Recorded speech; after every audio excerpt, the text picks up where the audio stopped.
a former rival. America deserves better than Hillary Clinton. A former House Speaker. We can make America safe again. We can make America work again. The vice presidential nominee. My fellow Republicans, when Donald Trump becomes president of the United States of America, the change will be huge. But Senator Ted Cruz held out. Stand and speak and vote your conscience. Vote for candidates up and down the ticket who you trust to defend our freedom. Tonight, on the final day of the Republican convention, can Donald Trump unify a divided party?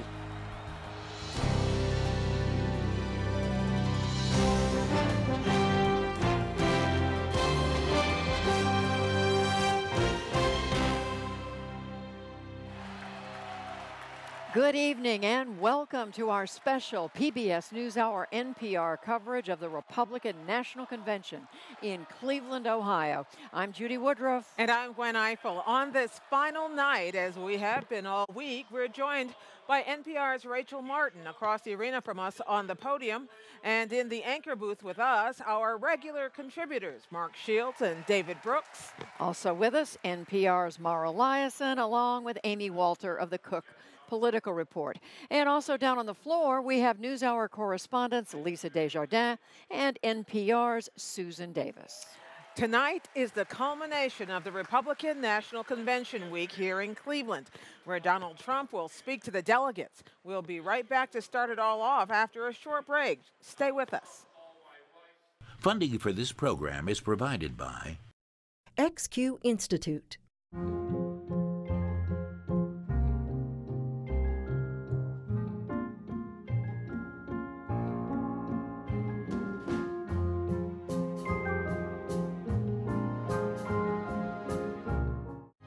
BNSF Railway. Lincoln Financial, committed to helping you take charge of your financial future. And the Corporation for Public Broadcasting, and by contributions to your PBS station from viewers like you. Thank you. At the podium right now is Pastor Mark Burns. He gave the opening benediction to this convention. He's a televangelist. No, actually, it's still Joe Arpaio. Oh, it is still Arpaio. I'm sorry. It's the sheriff of Maricopa County, Arizona. He's become emblematic of the effort to crack down on illegal immigration, undocumented immigration in this country. He's been the sheriff of Maricopa County for, 23 years? And right behind him on stage was actually a picture of the wall that exists in Arizona. We were saying Mark Burns is the pastor for the televangelist for the Now Network because we jumped the gun. He's about to speak now, actually. There he is. We'll listen to him for a few moments. Hello, Republicans! Are you ready to elect the next president of these United States of America?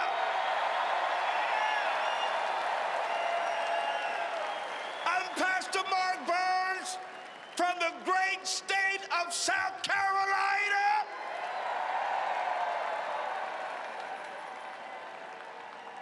And listen, Republicans, it is so important that we come together to defeat Hillary Clinton and those race-baiting Democrats. Yeah.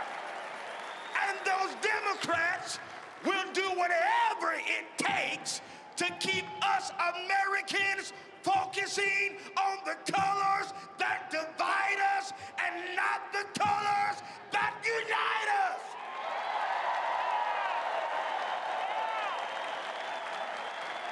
And you know why? Because she is afraid. Shout, she's afraid. She's afraid because she knows that together we will never allow Hillary Clinton to become the next president of the United States of America. Never. Shall never. Shall never. Ever will she ever step foot in the Republican as the President of the United States. And I want to declare to the whole world and to the Republican Party that under Donald Trump and under a Donald Trump administration, all lives matter. All lives. All lives. All lives. All lives. And that means black lives, white lives, Hispanic lives, Asian lives, Christian lives, Muslim lives. Shout with me, all lives.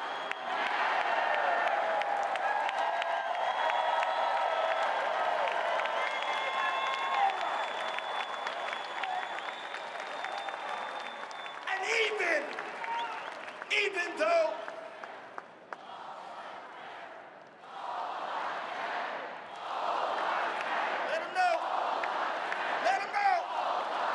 listen, let me say this.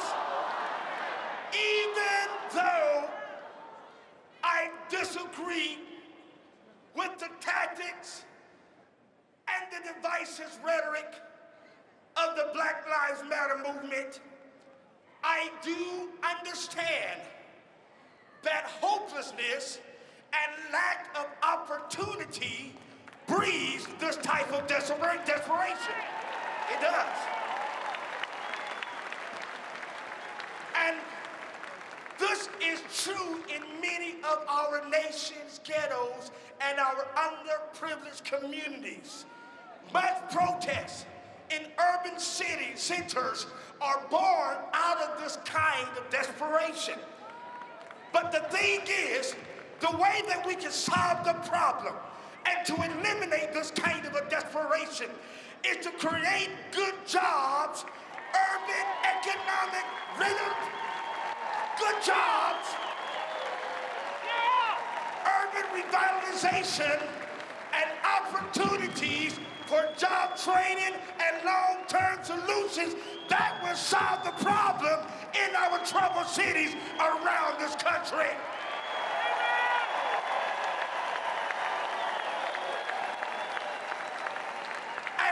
To make a loud cry that we as Republicans, we are declaring right now today that we are determined more than ever to listen to the cries of the disenfranchised, the low income, the at-risk communities.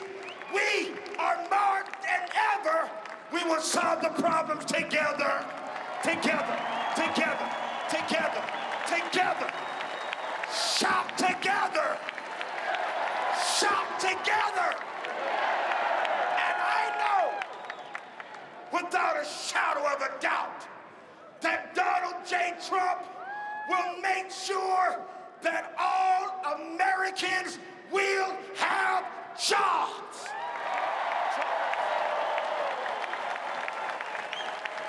You know why?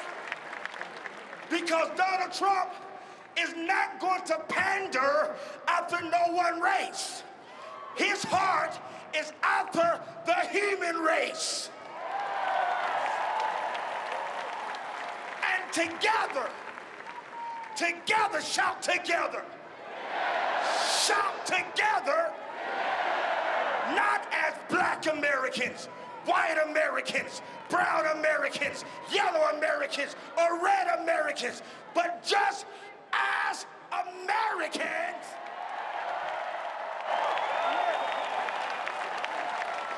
And together, as Americans, we will get to the promised land.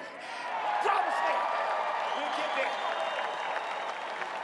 And the promised land is a place where jobs have returned back to this country, where college degrees replace mass incarcerations, and no matter what terrorist group that tries to destroy our way of life, we will rise from the ashes. We will never die. We will always fly. And you know why? Because we are the United States of America.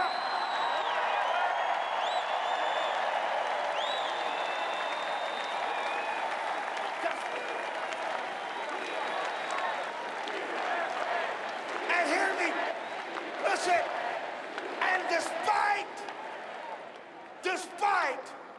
the color you was born with, here in America, the only colors that matter are the colors of the red, white,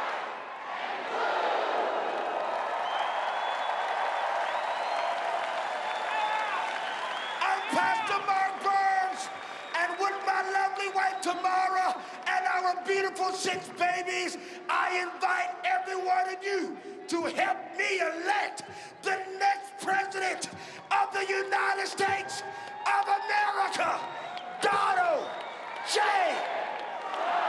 Shout, Trump, Trump, Trump, Trump, Trump. Well, that was a rousing way to begin this evening of speeches leading up to the arrival of Donald J. Trump, the nominee. We're going to find out how that's all being received, even though you can kind of tell on the floor tonight, by going down to NPR's Rachel Martin, who's on the podium. Hi, Rachel. Hi, Gwen. Yeah, hard to hear you because the crowd has erupted in applause after Pastor Mark Burns gave a rousing address. You heard him, all lives matter, all lives matter is what he shouted out to this auditorium, got a rousing cry from the audience here. And it's an issue that the Republican Party has struggled with, right? Broadening the tent, making it a party that can welcome in particular, minority voters whom they need. And it's a subject that is uncomfortable for some. I interviewed Congressman Tom Price of Georgia, and when I asked him about this, he said, I don't want to talk about breaking people down into black votes, white votes, Hispanic votes. I want the Republican Party to be a party for everyone. So there is this reticence and uncomfortableness about talking about race, but it's clear they know they need to broaden the tent, which is why we have seen African-American pastors giving the benediction. We saw a Sikh woman from California give a benediction. They're using that slot to subtly give messages that they want the Republican Party to be a bigger place to welcome in more kinds of people.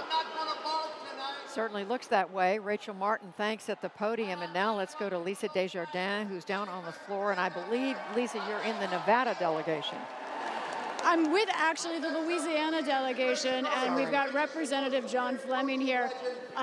Just yesterday, you changed your status somewhat. You filed to run for the U.S. Senate yesterday morning at 8 a.m. I did. 8 o'clock on Wednesday morning. I was the first to file for the United States Senate to replace Senator Vitter, who is retiring. And it's off to the races now. We're working very hard getting around the state and getting our message out. Off to the races, you say. Of course, we're talking about the presidential race here at this convention. Yes. What do you, as a prospective Senate candidate, need Donald Trump to do? There are many who are worried, some in your party, that he may affect down-ticket races in a way that may not help in the Senate. Well, but what do you, as a prospective candidate, want him to do? I'd have to say Donald Trump actually won Louisiana in his primary.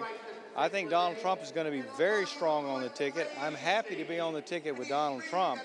Donald Trump wants the same things I want, which is repeal Obamacare, replace it with a market-based, patient-centered system, take down the awful regulations that are killing our economy, reduce our taxes, protect our borders, protect our streets, and go destroy ISIS.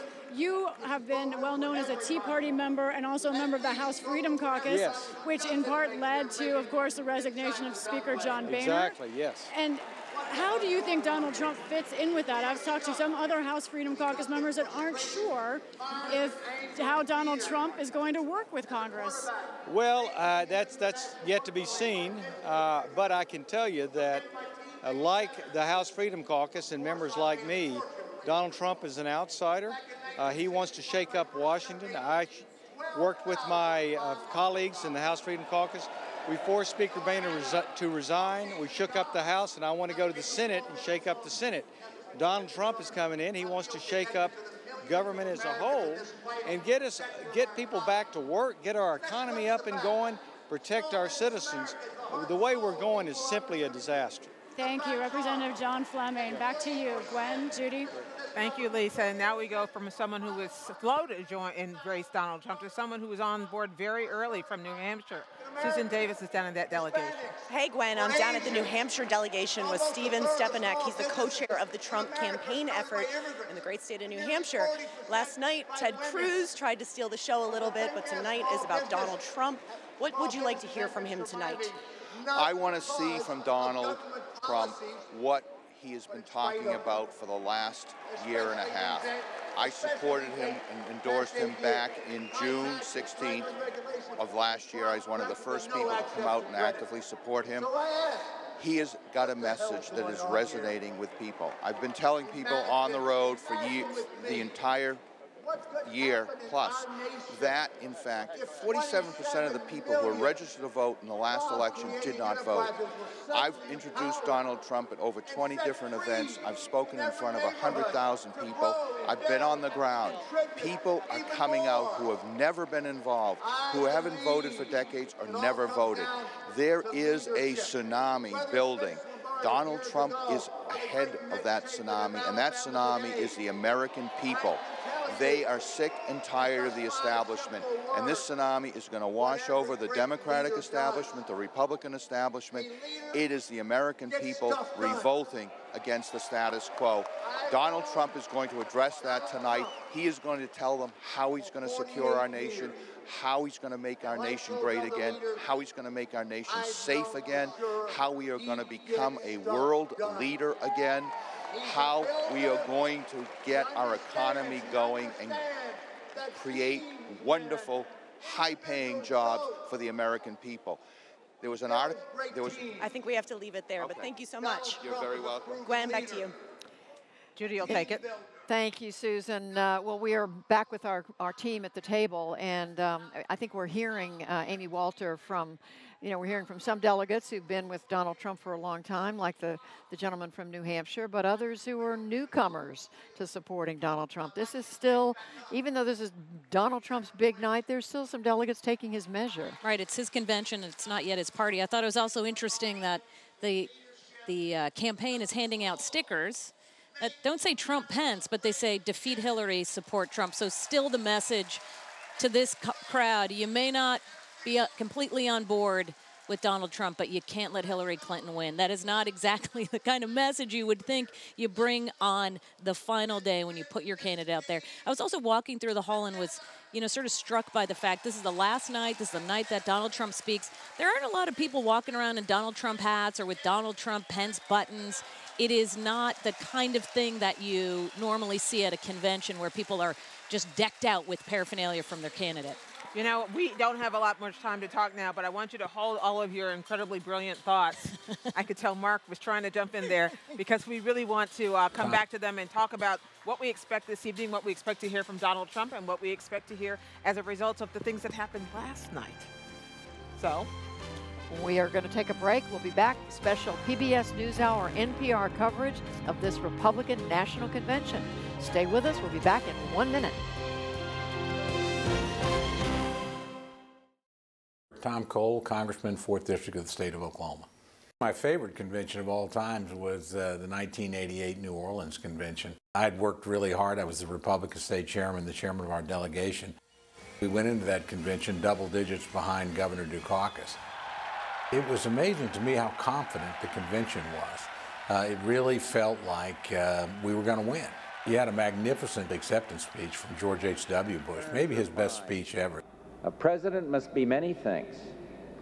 He must be a shrewd protector of America's interests, and he must be an idealist who leads those who move for a freer and more democratic planet.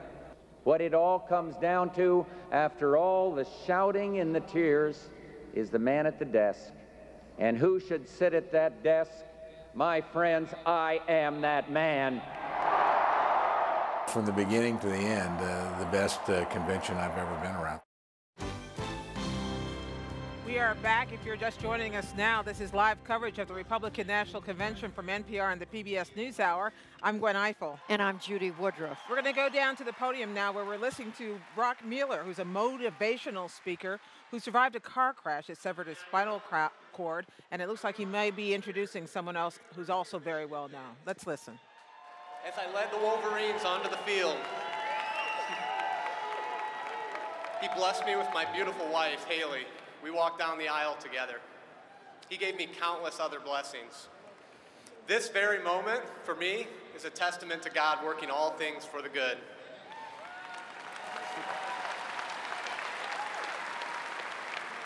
And guess who else was told that he had a 1% chance?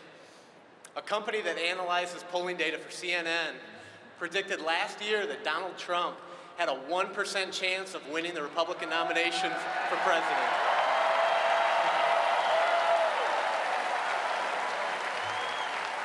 Mr. Trump, welcome to the club.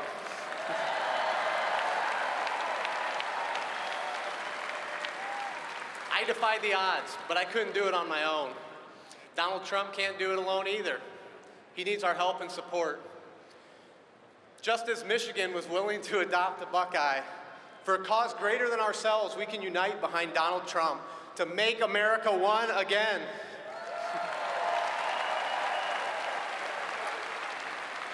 Now, I want to turn it over to a fellow Ohio State graduate who really knows how to unite a team, Coach Bobby Knight.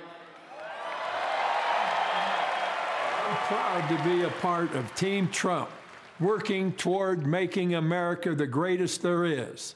As a coach, my main objective was to win, and I know Donald Trump will always have winning on his mind. Ladies and gentlemen, once again, please welcome the G.E. Smith Band with this evening's special guest, Nashville recording artist Dave Fenley. Okay, well, this is the part of the evening where we have to ask Bobby.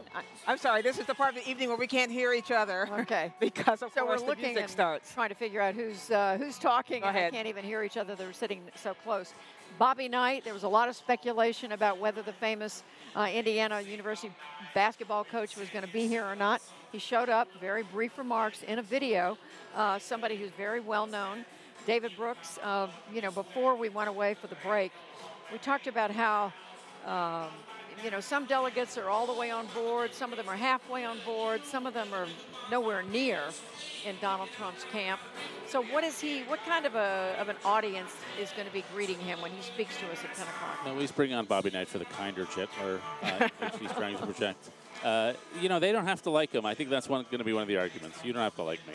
There's a lot of Richard Nixon in what we're about to hear. Richard Nixon, 1968, the world is falling apart.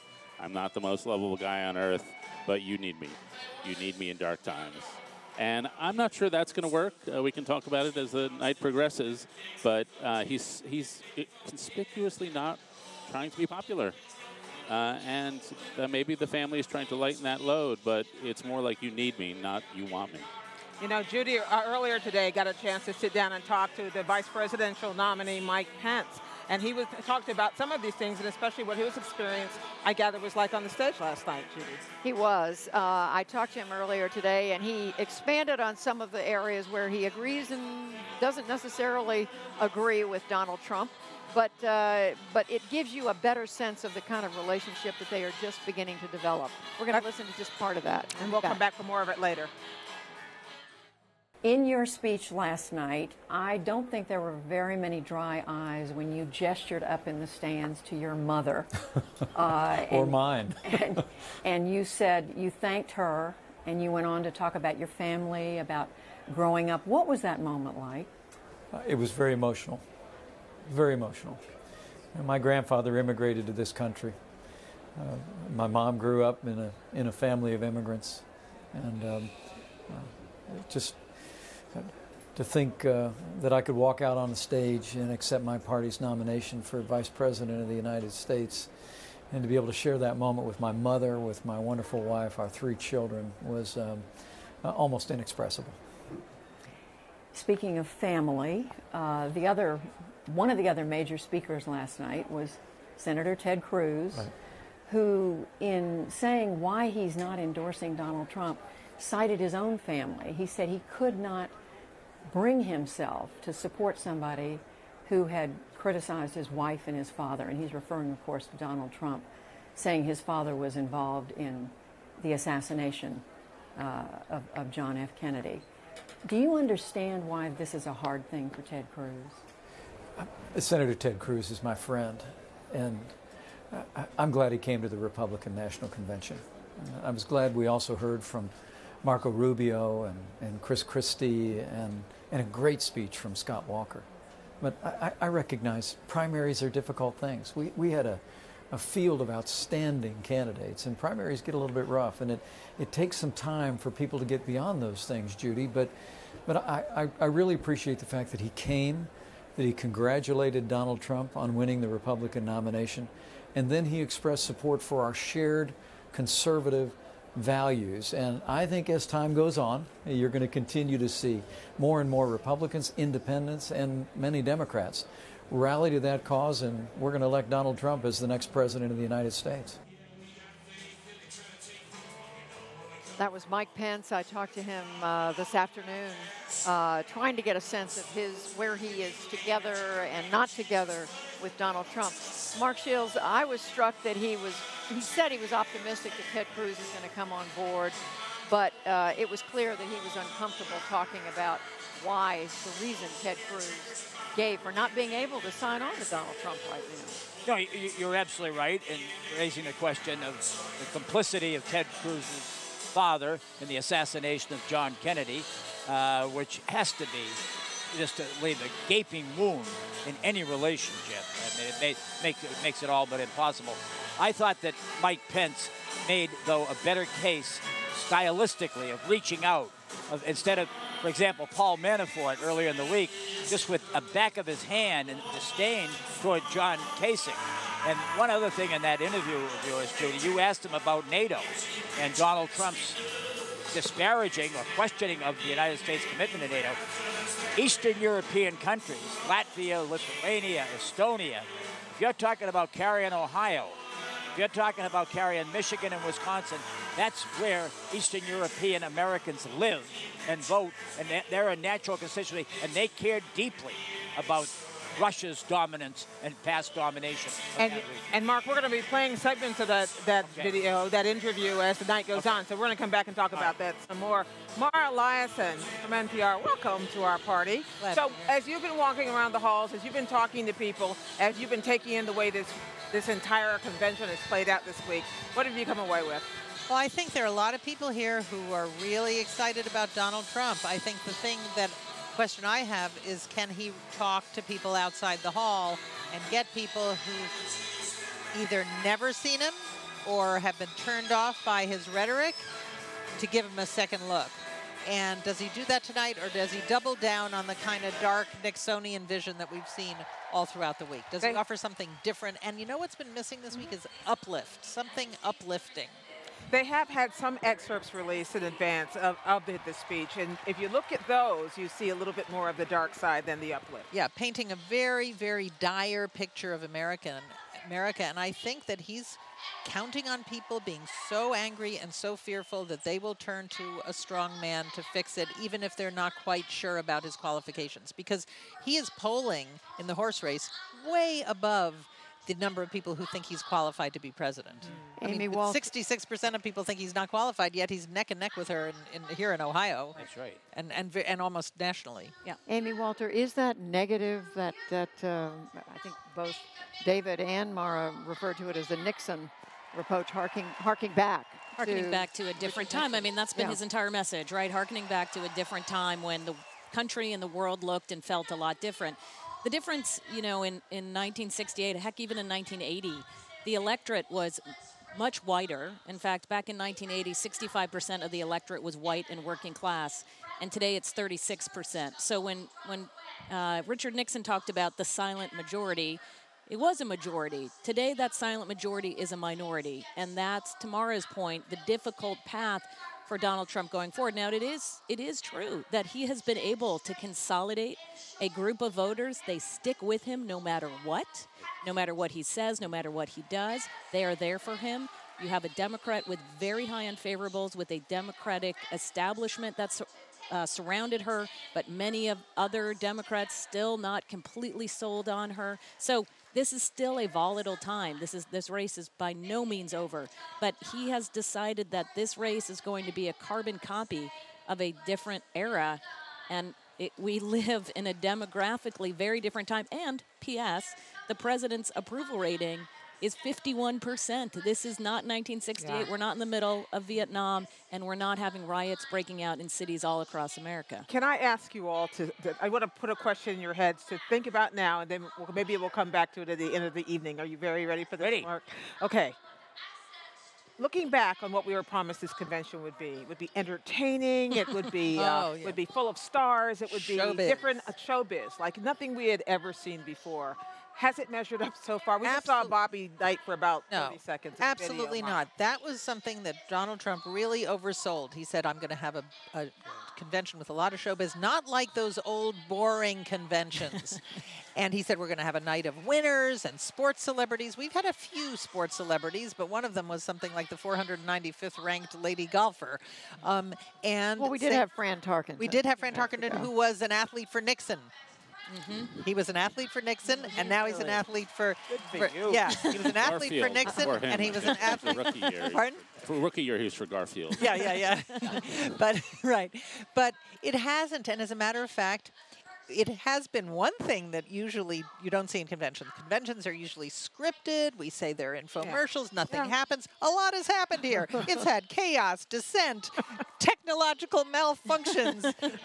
It's been really exciting for journalists. I don't know how it's read in the rest of the had country. in mind.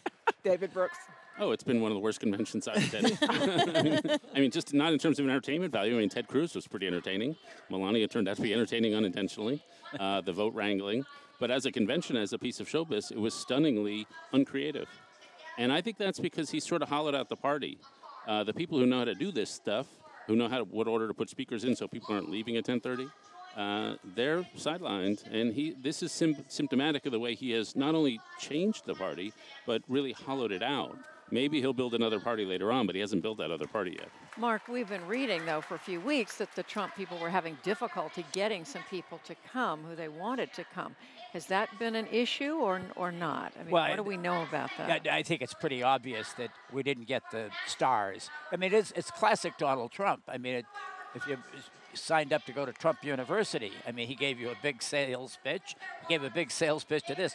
He said that the 2012 convention was the most boring convention he had ever seen. And that's why he was going to, with all his friends and his great Rolodex, he was going to have a big turnout. It hasn't turned out that way, but it hasn't been scripted. That's been the knock on past conventions. I just say one. Well, it has been. The scripts just haven't always the played out. scripts haven't always been followed. But I just say one thing about Richard Nixon. He did win in '68 and he did win in '72. I mean, I mean, we talk about the dark, gloomy. It worked. Appeal That's of why Richard they Nixon. use him as their template, because it worked. Yep.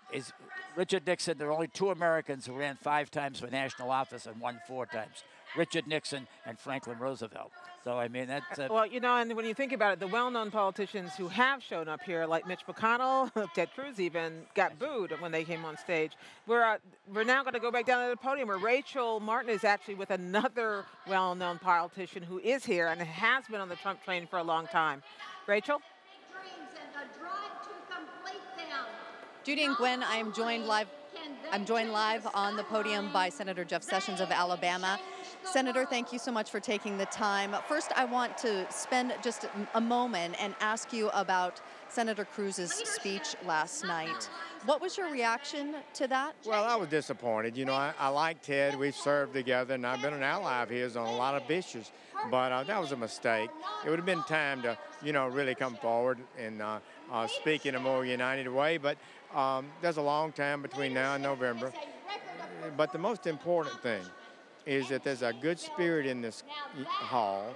A number of the Cruz delegates, want to support Trump now. They know who won the primary. And philosophically, Trump's a solid Republican on all the major issues. So I think we're going to see movement. even among those who are deeply involved in the campaign. But for the average American who was not so personally engaged like the insiders, they've already moved to Trump, and I think it's going to continue in a remarkable way. And maybe the most remarkable thing, I think he's going to get more of the independents and the Democrats. How? What's his message to them? How does he bring them over? The key thing is what I believe, and that people have failed to recognize that the middle class has been shrinking. Scientifically proven fact. We have fewer people in the middle class. Secondly, middle income wages have dropped $4,000 since 1999. It's gone over for 17 years. This is a serious decline in the well-being, and that's part of the frustrations of the American people. But what can he do to change that? What he's talking about that. He said we've entered into trade deals, many of which I voted for, that have not worked, and he is exactly right. I've studied them. Also, he said, you bring in more labor than we've got jobs for, you tend to create unemployment and lower wages too. So those are two things that he's had the courage to stand up against the establishment and articulate. Is he making a promise he can't keep? Are those manufacturing jobs ever coming back? Yes. We're losing a lot of jobs on a razor-thin margin. If we keep our energy costs down, we keep our taxes down and our regulations down, and then have better trade deals. Better trade deals. Senator Jeff Sessions of Alabama. We'll leave it there. Back to you, Judy and Gwen. Thank you, Rachel, and thank you, Senator Sessions. One of the things we've talked about tonight, the diversity or lack thereof among the Republicans. They are attempting some diversity among their speakers. We heard from the minister from South Carolina. We've just been hearing from Congresswoman Marsha Blackburn from Tennessee, who's moved up in the leadership in the House. Right now, we are hearing from the governor of Oklahoma, Mary Fallin. Her name was in the mix for vice president. Let's go to the floor and listen to her for a moment. Everyone watches high school football on Friday nights, and neighbors take care of neighbors. In Tecumseh, we understood poverty, but it wasn't a destiny that was inevitable. We were optimistic about our future, and we knew we could succeed with hard work, a good education, and faith in God. There weren't very many opportunities for young women, but we did have a great role model, a woman mayor, my mom. She taught me if I worked hard, I could be anything. And I took that lesson to heart and eventually became the first female governor of the state of Oklahoma.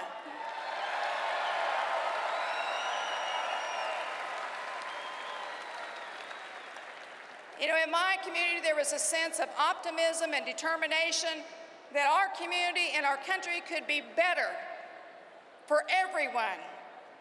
And even at a time when the shadow of institutional discrimination fell over much of our country, there was no shortage of African-American heroes. Black Oklahomans like civil rights leader Clara Luper, who was leading sit-ins and successfully integrating schools across our state and winning the fight for respect and opportunity.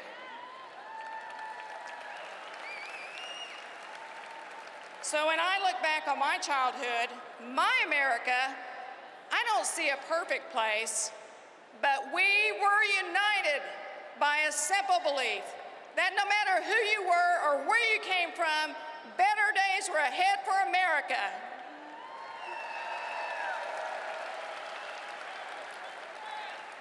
Today, I'm afraid we're losing that sense of unity and optimism, not just in towns like Tecumseh, but across this land. Our country is divided, our people are afraid, and our spirits are nearly broken.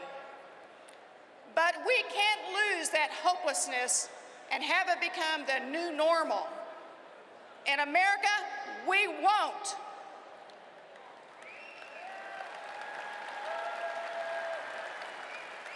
You know, I believe the American people are longing for the American dream where they can just get a fair shake in life and an opportunity to succeed. We must make America one again and restore the confidence in the strength of our nation.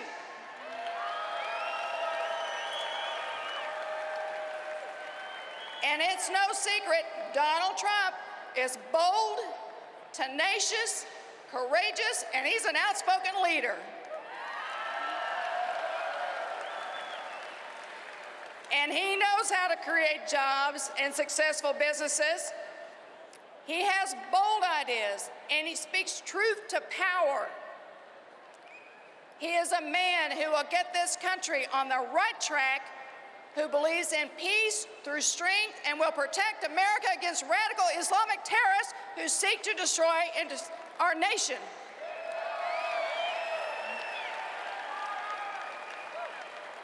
Our country has united time and time again on our core values of freedom and individual liberty and justice for all people, the principles which made our country great and which it was founded upon.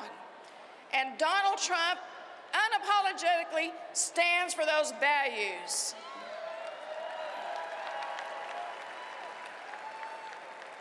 We are one in our belief that America must address the national debt, not by increasing taxes, but by increasing opportunity.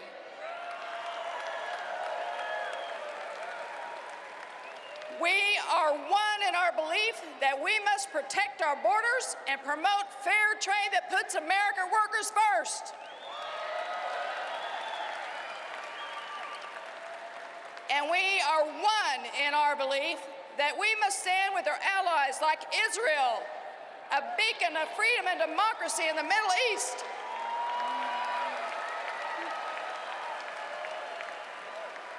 And we are one in our belief that we must respect and honor our military, our veterans, and law enforcement whose sacrifice keeps us safe and free.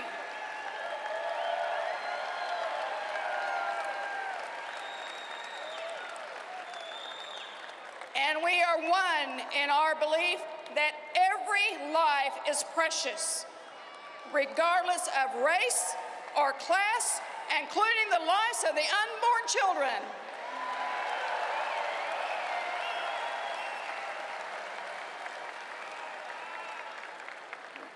Now, as a party, we don't agree 100% on everything.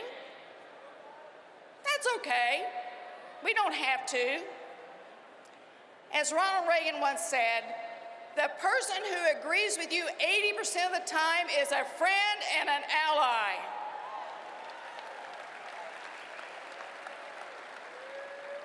We invite every American who believes in these principles and longs for an end to division and wants to make America one again to join us in electing Donald Trump as President of the United States.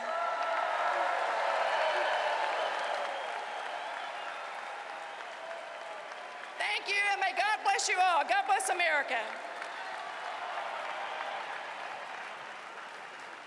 It's Governor Mary Fallin of Oklahoma, who just completed speaking. We now have Susan Davis on the floor of the convention, talking to one of the Republican Party's spokesmen and obviously one of Donald Trump's big boosters. Susan?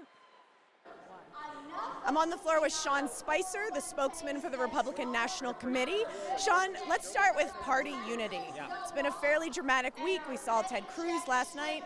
What is the mood now on the final night of the convention? How unified is this party? It's not just unified, it's electric and it's intense. When you listen to what's going on in this, and I hope the American people get a chance to see and get a sense of the feeling that's here, people are really excited.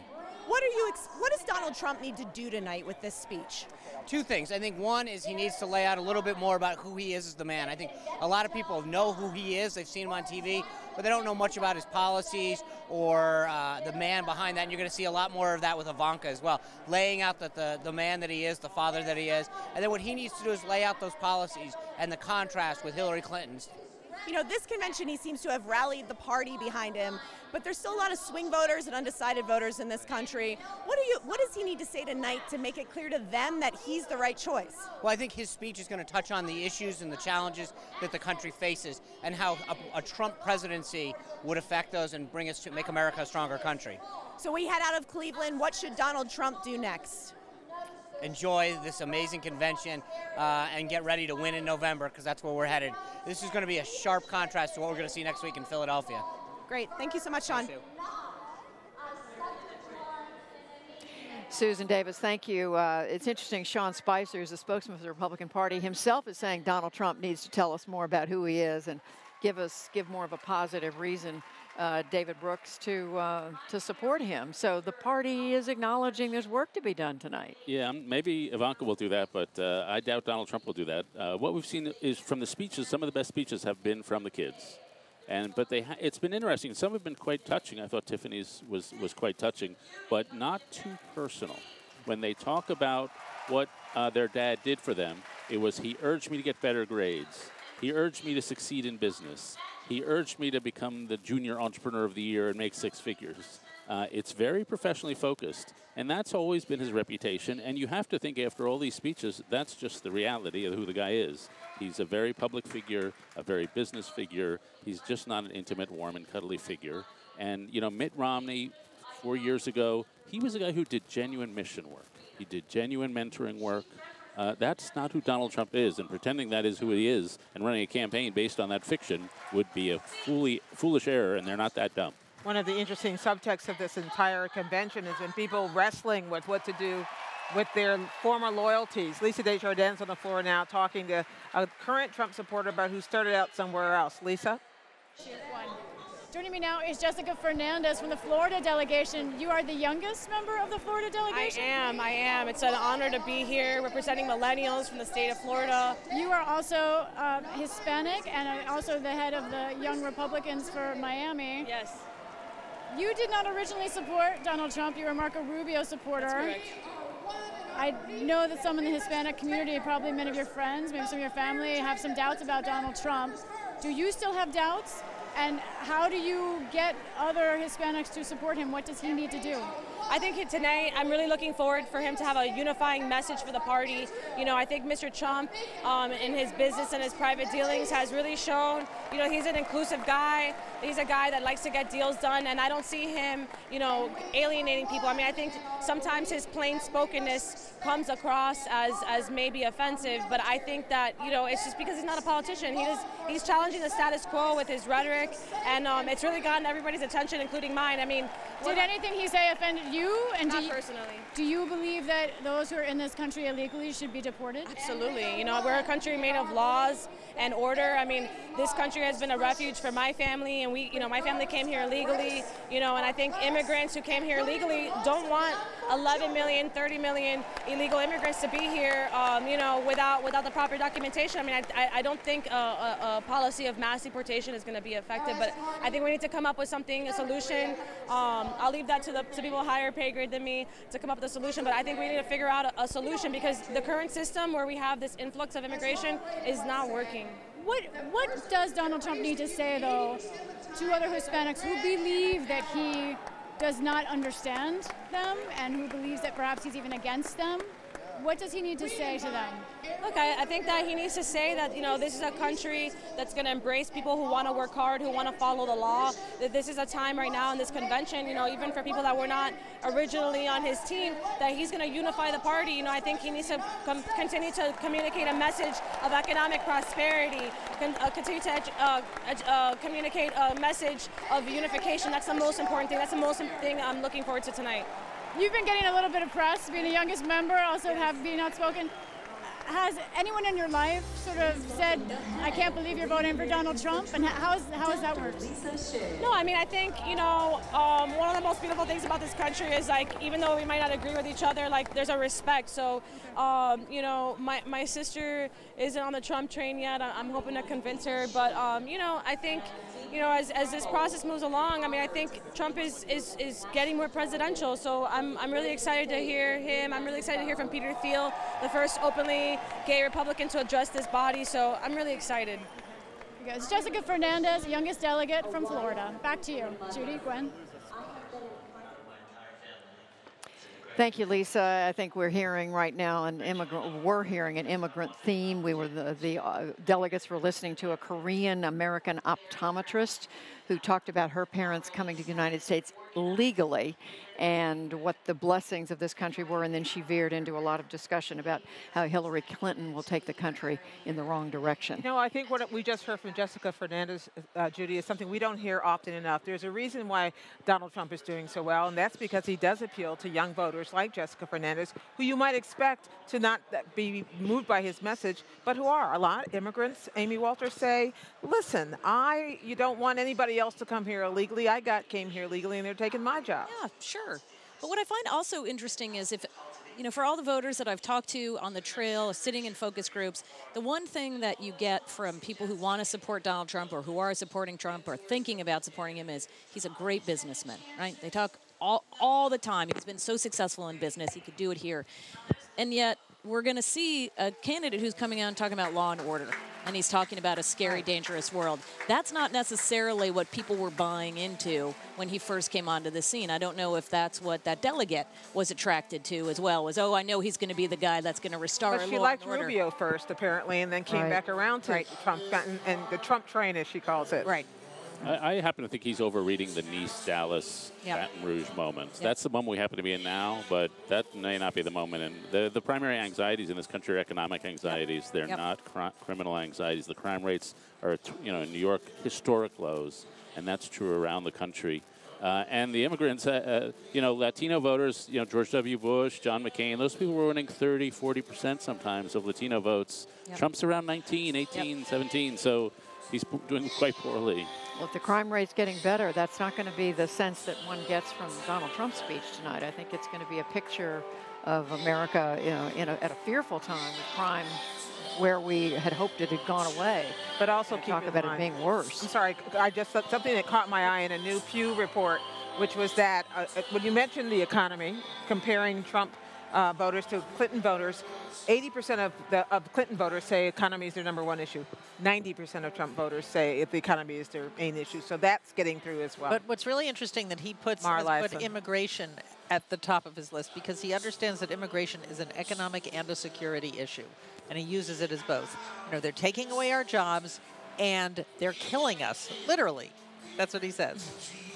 All right. We talked earlier tonight about the interview I did today with Donald Trump's running mate, Governor Mike Pence of Indiana. We ran a little bit of it a little while ago. Now we're going to turn to a section of the interview where I talked to him about Donald Trump's comments today on foreign policy, comments this week. Let's listen.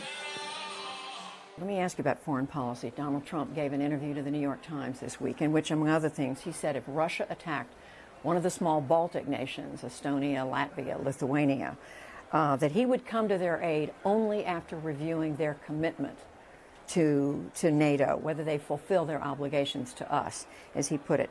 This is a departure not only from Republican Party views, but from what is really mainstream foreign policy thinking in this country. It's been supported by a majority of American presidents, going back to, I'm told, Harry Truman.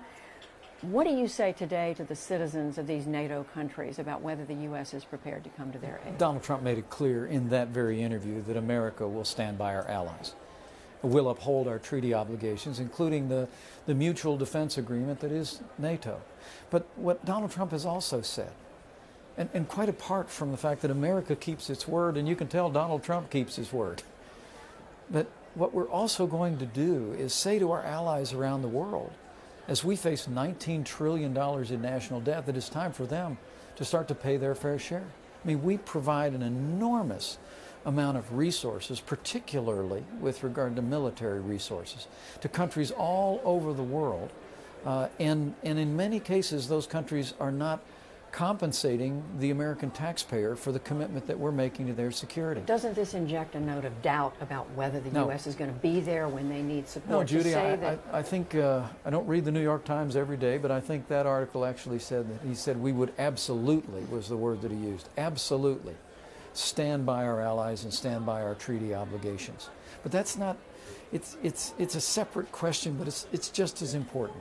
that we don't continue to burden the taxpayers of America with these commitments all across the globe, that we say to other countries with whom we stand in solidarity in their defense, in the defense of their freedom, that we need you to partner with us. I mean, it's been a long time since NATO was created, and I also think Donald Trump has spoken very wisely about the need to rethink the mission of NATO. It was a Cold War alliance, but now we face, in many ways, a more asymmetrical threat with the rise of radical Islamic terrorism, and rethinking NATO's mission and its ability to confront that threat to our freedom is just as important.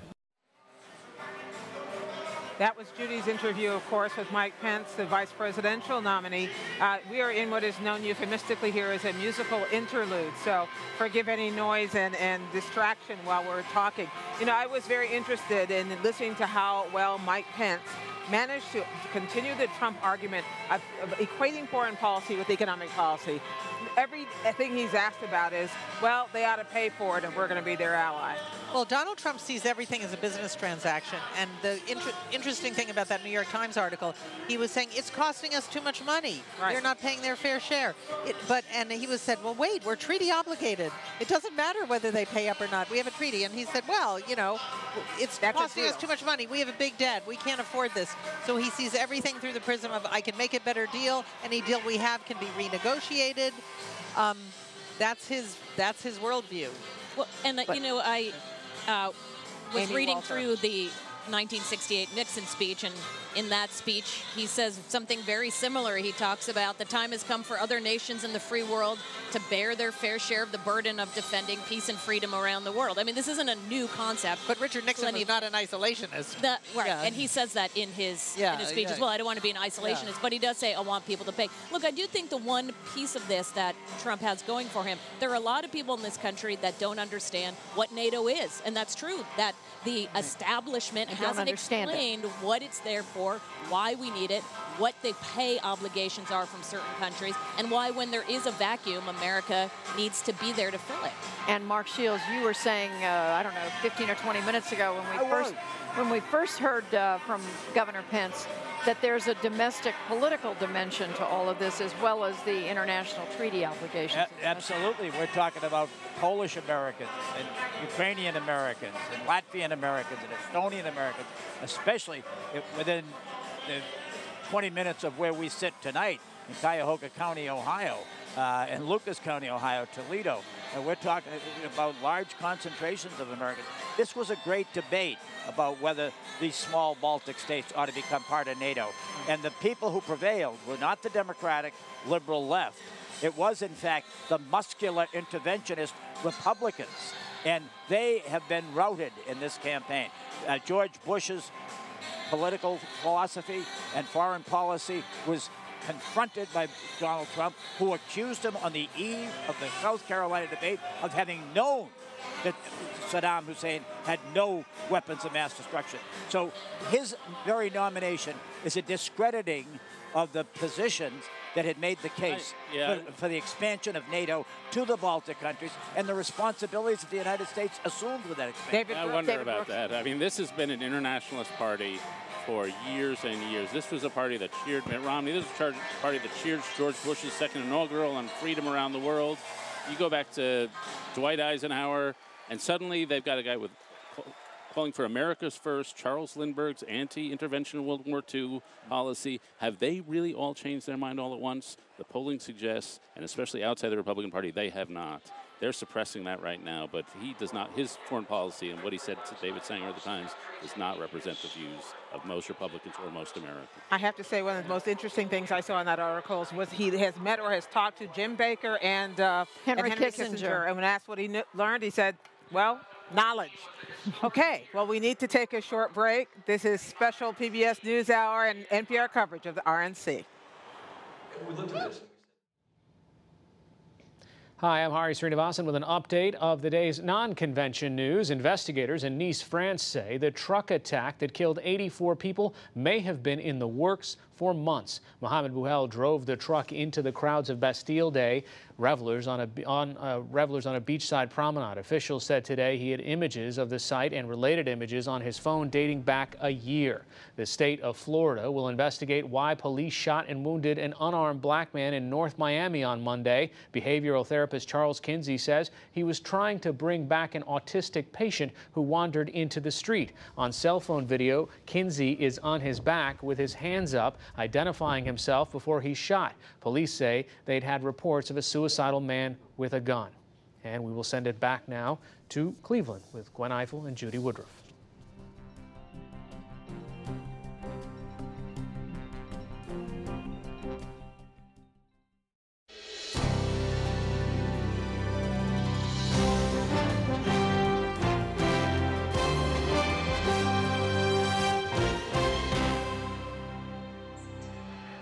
If you are just joining us, this is special live coverage of the Republican National Convention from NPR and the PBS NewsHour. I'm Judy Woodruff. And I'm Gwen Ifill. We are on the big final night of the Republican National Convention here in Cleveland. We now have two nominees, Donald J. Trump for the Republican Party and Mike Pence, who is now the vice presidential nominee, who Judy spent a chunk of the day with. And we are now building up to the big speech finally. We are trying to figure out exactly what he's going to have to say. And it's a little more than an hour away. This is the big night. I mean, we've been building up to this for the last 3 nights. There's been controversy here, controversy there. There've been high drama on the floor of this convention. And there's been a unified group of delegates at one point or another when they were criticizing Hillary Clinton. But here we are. This is the night. We're now just a little more than an hour away, as we say, from hearing from the man himself. So let's welcome all of us here in the booth. We're here with David Brooks of the New York Times. Mark Shields, syndicated columnist, Sarah McCammon of NPR. Glad to have you with us and Amy for Walter this hour. Political Report. Thank you. So Sarah McCammon, you've been covering Donald Trump for some time now, and as we work up to this big night, what do we expect? You know, Donald Trump is expected to outline his vision for the country. His advisors say he's also going to talk a little bit about what kind of a campaign we should expect, how he's going to conduct himself in this campaign, which has been a concern, of course, of many Republicans. Will he stay on message? Will he appear presidential? So he may address that. And a lot of the speech we expect to really deal with foreign policy, security concerns, a lot of the issues he's really been talking about on the campaign trail for the last couple weeks and more. Is his campaign, Sarah, you have been covering him, is the campaign, how do they view this speech? I mean, is this the end-all, be-all, or do they just view it as one more thing they have to do to get to November? I mean, it's a big moment, and this is something that I think it's worth stepping back and remembering that no one predicted a year ago. Even Donald Trump himself has said he didn't predict how quickly he would rise and the way he would dominate the polls. So this is the culmination in many ways of months and months of campaigning. It's a night that I think perhaps Donald Trump himself is a little surprised is here, but it certainly surprised a lot of people. So when you think about it now, it's probably surprised you having been out there covering him. When you look at this, I think we're going to stop for a moment and take a listen to the chairman of the Republican Party, Reince Priebus, who's speaking right now on the floor. To some people and some presidents, America is just another country. To Republicans, America is the greatest nation on earth. We don't apologize for America. We celebrate America. At every level, Republicans stand for aspiration and achievement. We stand for peace and prosperity. We stand for freedom and fairness. These values have inspired people the world over ever since we won our freedom 2 centuries ago. These values fueled the sacrifices for freedom at Gettysburg and Normandy and Fallujah. These values spurred the fight for equality in Birmingham and Selma. It is clear the Republican Party is the only party willing to fight for these values and lead America to greatness in the 21st century. You see, the dirty little secret Democrats don't want you to know is that they're the same party doing the same old thing. Next week, they're going to trot out the same old Democrats with the same old message, running the same old candidate. We are the party of new ideas in a changing and faster world than ever before. Democrats depend on superdelegates and bureaucrats to sneak their agenda through the back door. We are the party of the grassroots. We honor what the voters say. Democrats want to put labor union bosses in charge of our schools, limit our choices, and feed our kids a steady diet of the left-wing propaganda. We know every child matters and the classroom is not an assembly line. It's time to give power back to parents, embrace school choice, equip our children with the skills they need for college, career, and life. Democrats want health care choices in the hands of politicians. We want health care choices in the hands of patients. Democrats want Washington to impose a one-size-fits-all policy on everybody. We say an independent people deserves individual solutions. What separates Republicans from Democrats is our belief in better. We believe in better schools, a better healthcare system, a better economy which rewards hard work, no matter where or when you punch the clock. And most of all, we believe in a better chance at the American dream for everyone. The Republican Party will not stop until that becomes a reality. And that's why we need to stop Hillary Clinton. A Clinton presidency only means more debt, more Obamacare, and more hardworking families never seeing a raise. If Hillary Clinton is given the chance, she'll stack the deck with the Supreme Court with activist left-wing judges who will treat the Constitution like a doormat. You can kiss your gun rights goodbye if she ever finds her way into the White House. In foreign policy, a Clinton presidency means forgetting our friends and enabling our enemies. Just look at her disastrous Iran nuclear deal, which lined the pockets of the world's #1 state sponsor of terrorism with your money, while abandoning our greatest ally in the Middle East, the nation of Israel. It was on her watch ISIS began to spread its wings of evil over the Middle East. And she has spent the last 16 months looking in the eyes of the American people and lying about how recklessly she jeopardized the American people, our national security, with her secret email server. She lied. And she lied over and over and over and over. She lied.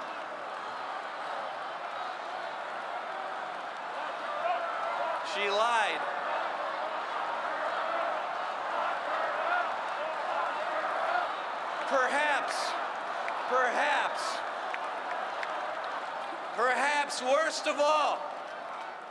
Perhaps worst of all, Hillary Clinton has perfected the art of politics for personal gain.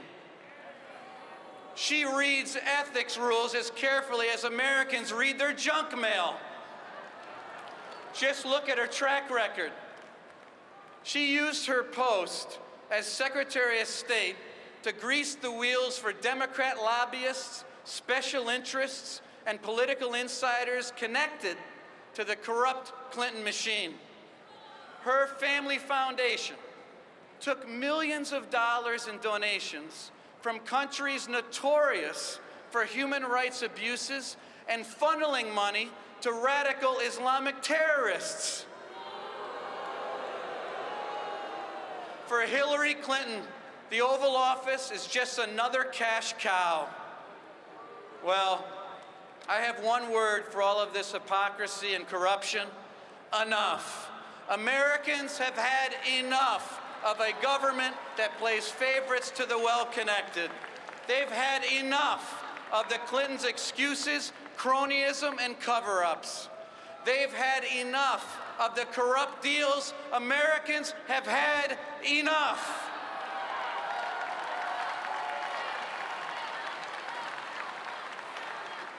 This election is our chance to stop it, and Donald Trump is the right man to lead that charge.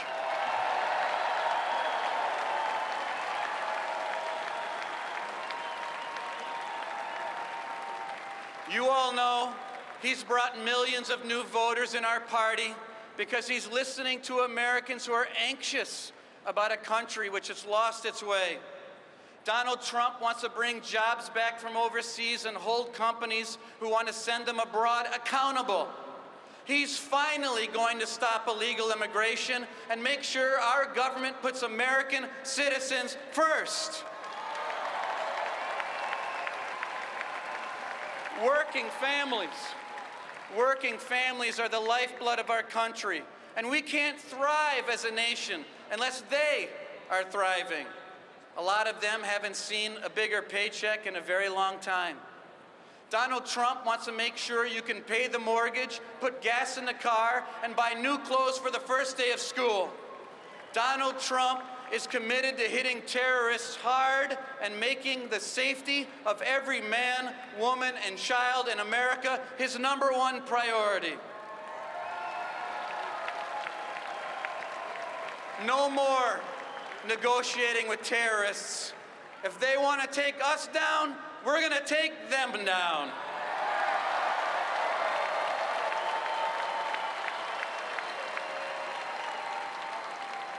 And he will protect the Second Amendment and every other right guaranteed in the Constitution by approving and appointing conservative justices to the Supreme Court.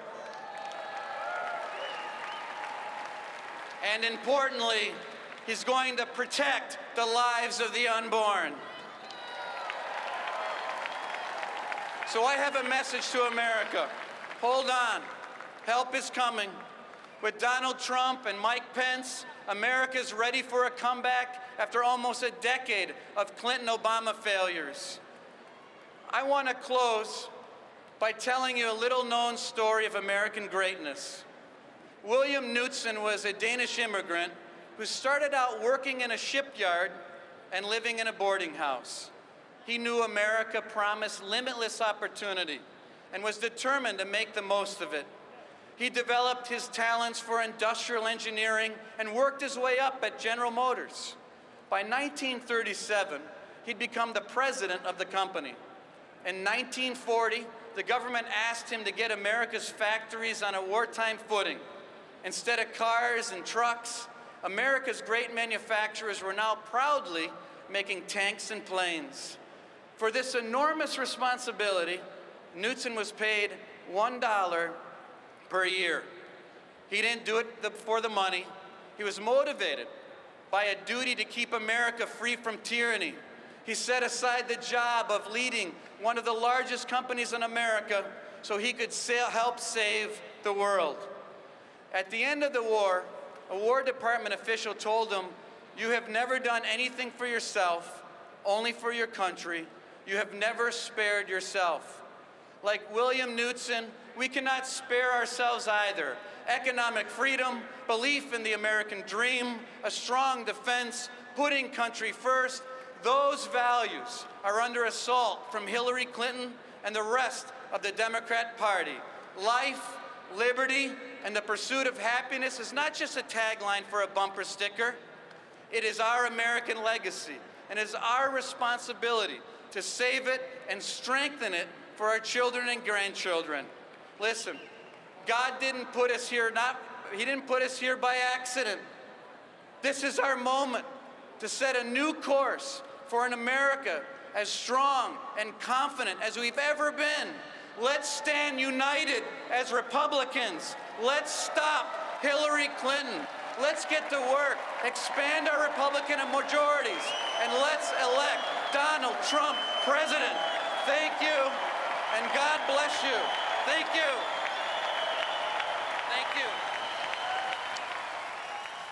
Reince Priebus, the chairman of the Republican Party, the man who is, I guess, technically, theoretically, and in every other way in charge of this convention. This is the Republican National Convention. It's the committee.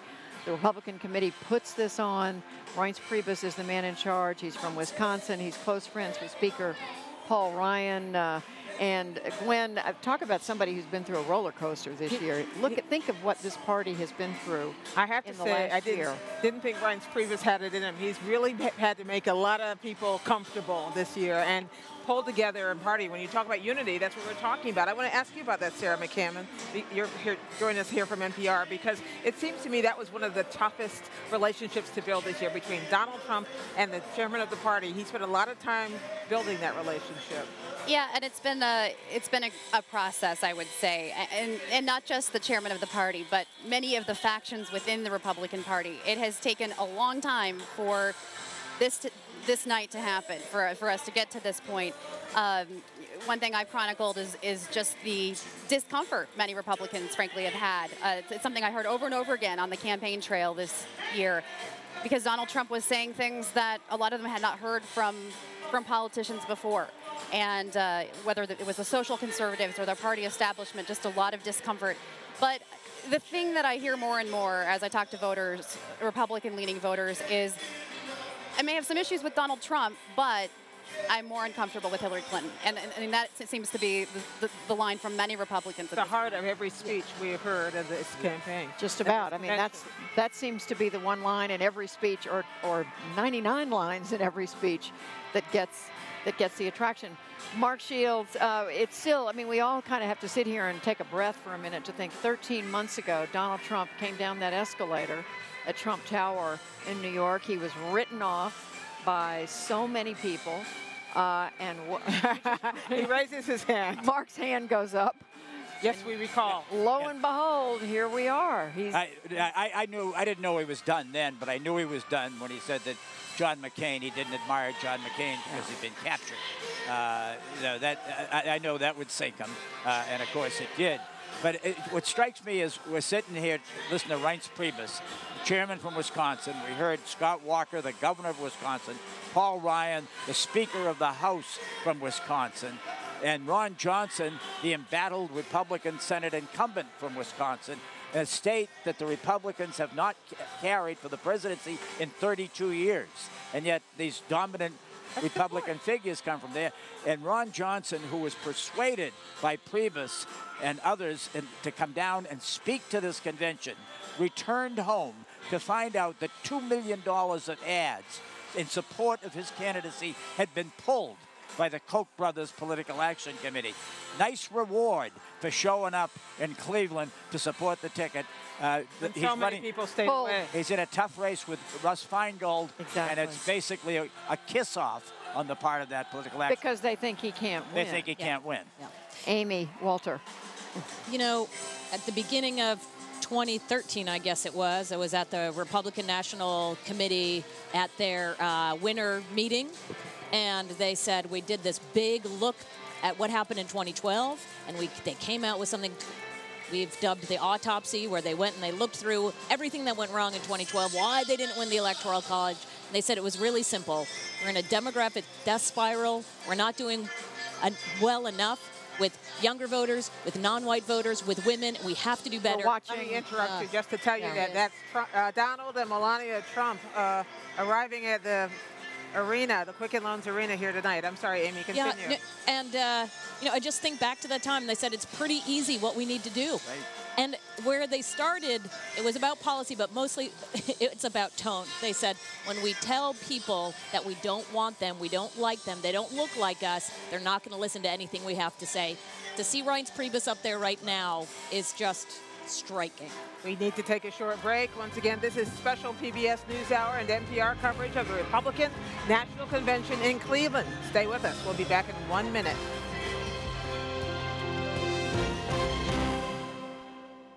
Funding for this program is provided by XQ Institute.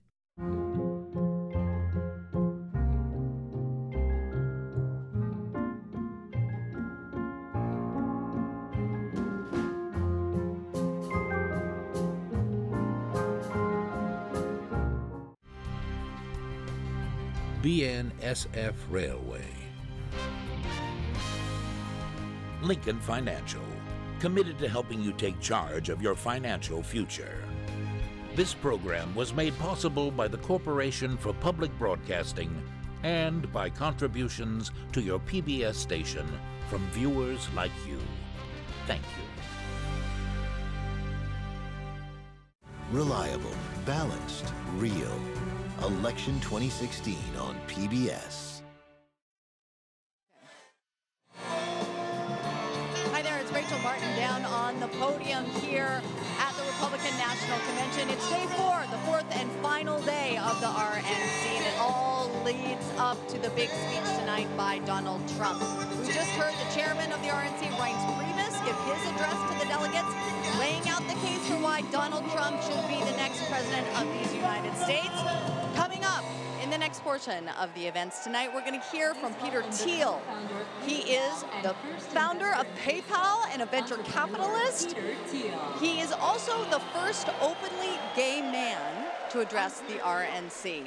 We will also, of course, hear from Ivanka Trump. She will introduce her father, Donald Trump, tonight. And when Trump takes the stage, the focus will be on law and order, making sure America knows he believes he's the one to steer America into a more secure future. That's all coming up. You're watching special coverage from NPR and PBS NewsHour. I'm Rachel Martin. Stay with us.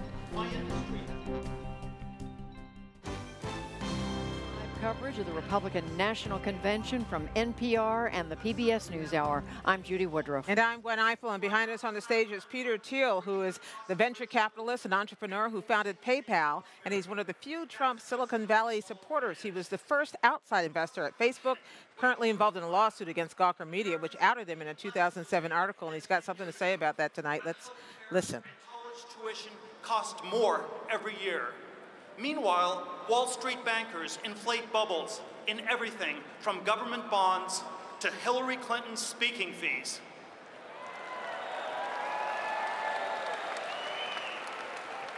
Our economy is broken. If you're watching me right now, you understand this better than any politician in Washington, D.C. And you know, this isn't the dream we looked forward to. Back when my parents came to America looking for that dream, they found it right here in Cleveland. They brought me here as a 1-year-old, and this is where I became an American. Opportunity was everywhere. My dad studied engineering at Case Western Reserve University, just down the road from where we are now. Because in 1968, the world's high-tech capital wasn't just one city. All of America was high-tech. It's hard to remember this, but our government was once high-tech too. When I moved to Cleveland, defense research was laying the foundations for the internet. The Apollo program was just about to put a man on the moon, and it was Neil Armstrong from right here in Ohio. The future felt limitless. But today, our government is broken. Our nuclear bases still use floppy disks. Our newest fighter jets can't even fly in the rain. And it would be kind to say the government software works poorly, because much of the time, it doesn't even work at all. That is a staggering decline for the country that completed the Manhattan Project. We don't accept such incompetence in Silicon Valley, and we must not accept it from our government.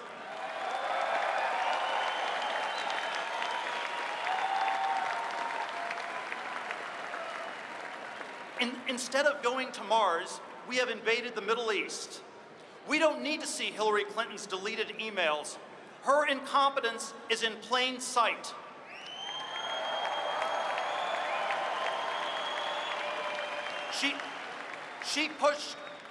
She pushed for a war in Libya, and today it's a training ground for ISIS.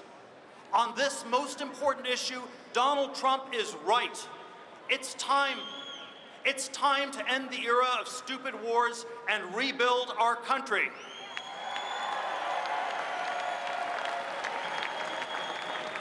When I was a kid, the great debate was about how to defeat the Soviet Union, and we won.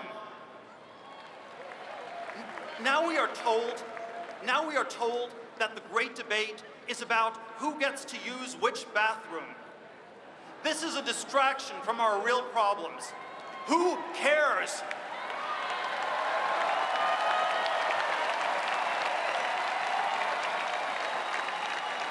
Of course, every American has a unique identity. I am proud to be gay. I am proud to be a Republican. But most of all, I am proud to be an American.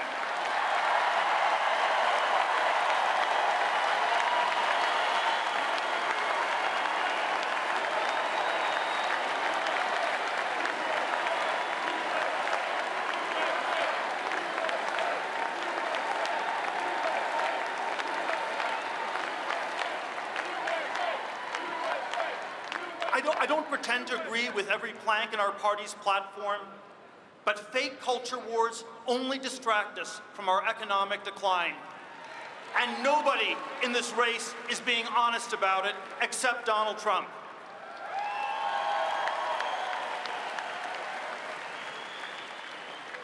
While it is fitting to talk about who we are, today it's even more important to remember where we came from.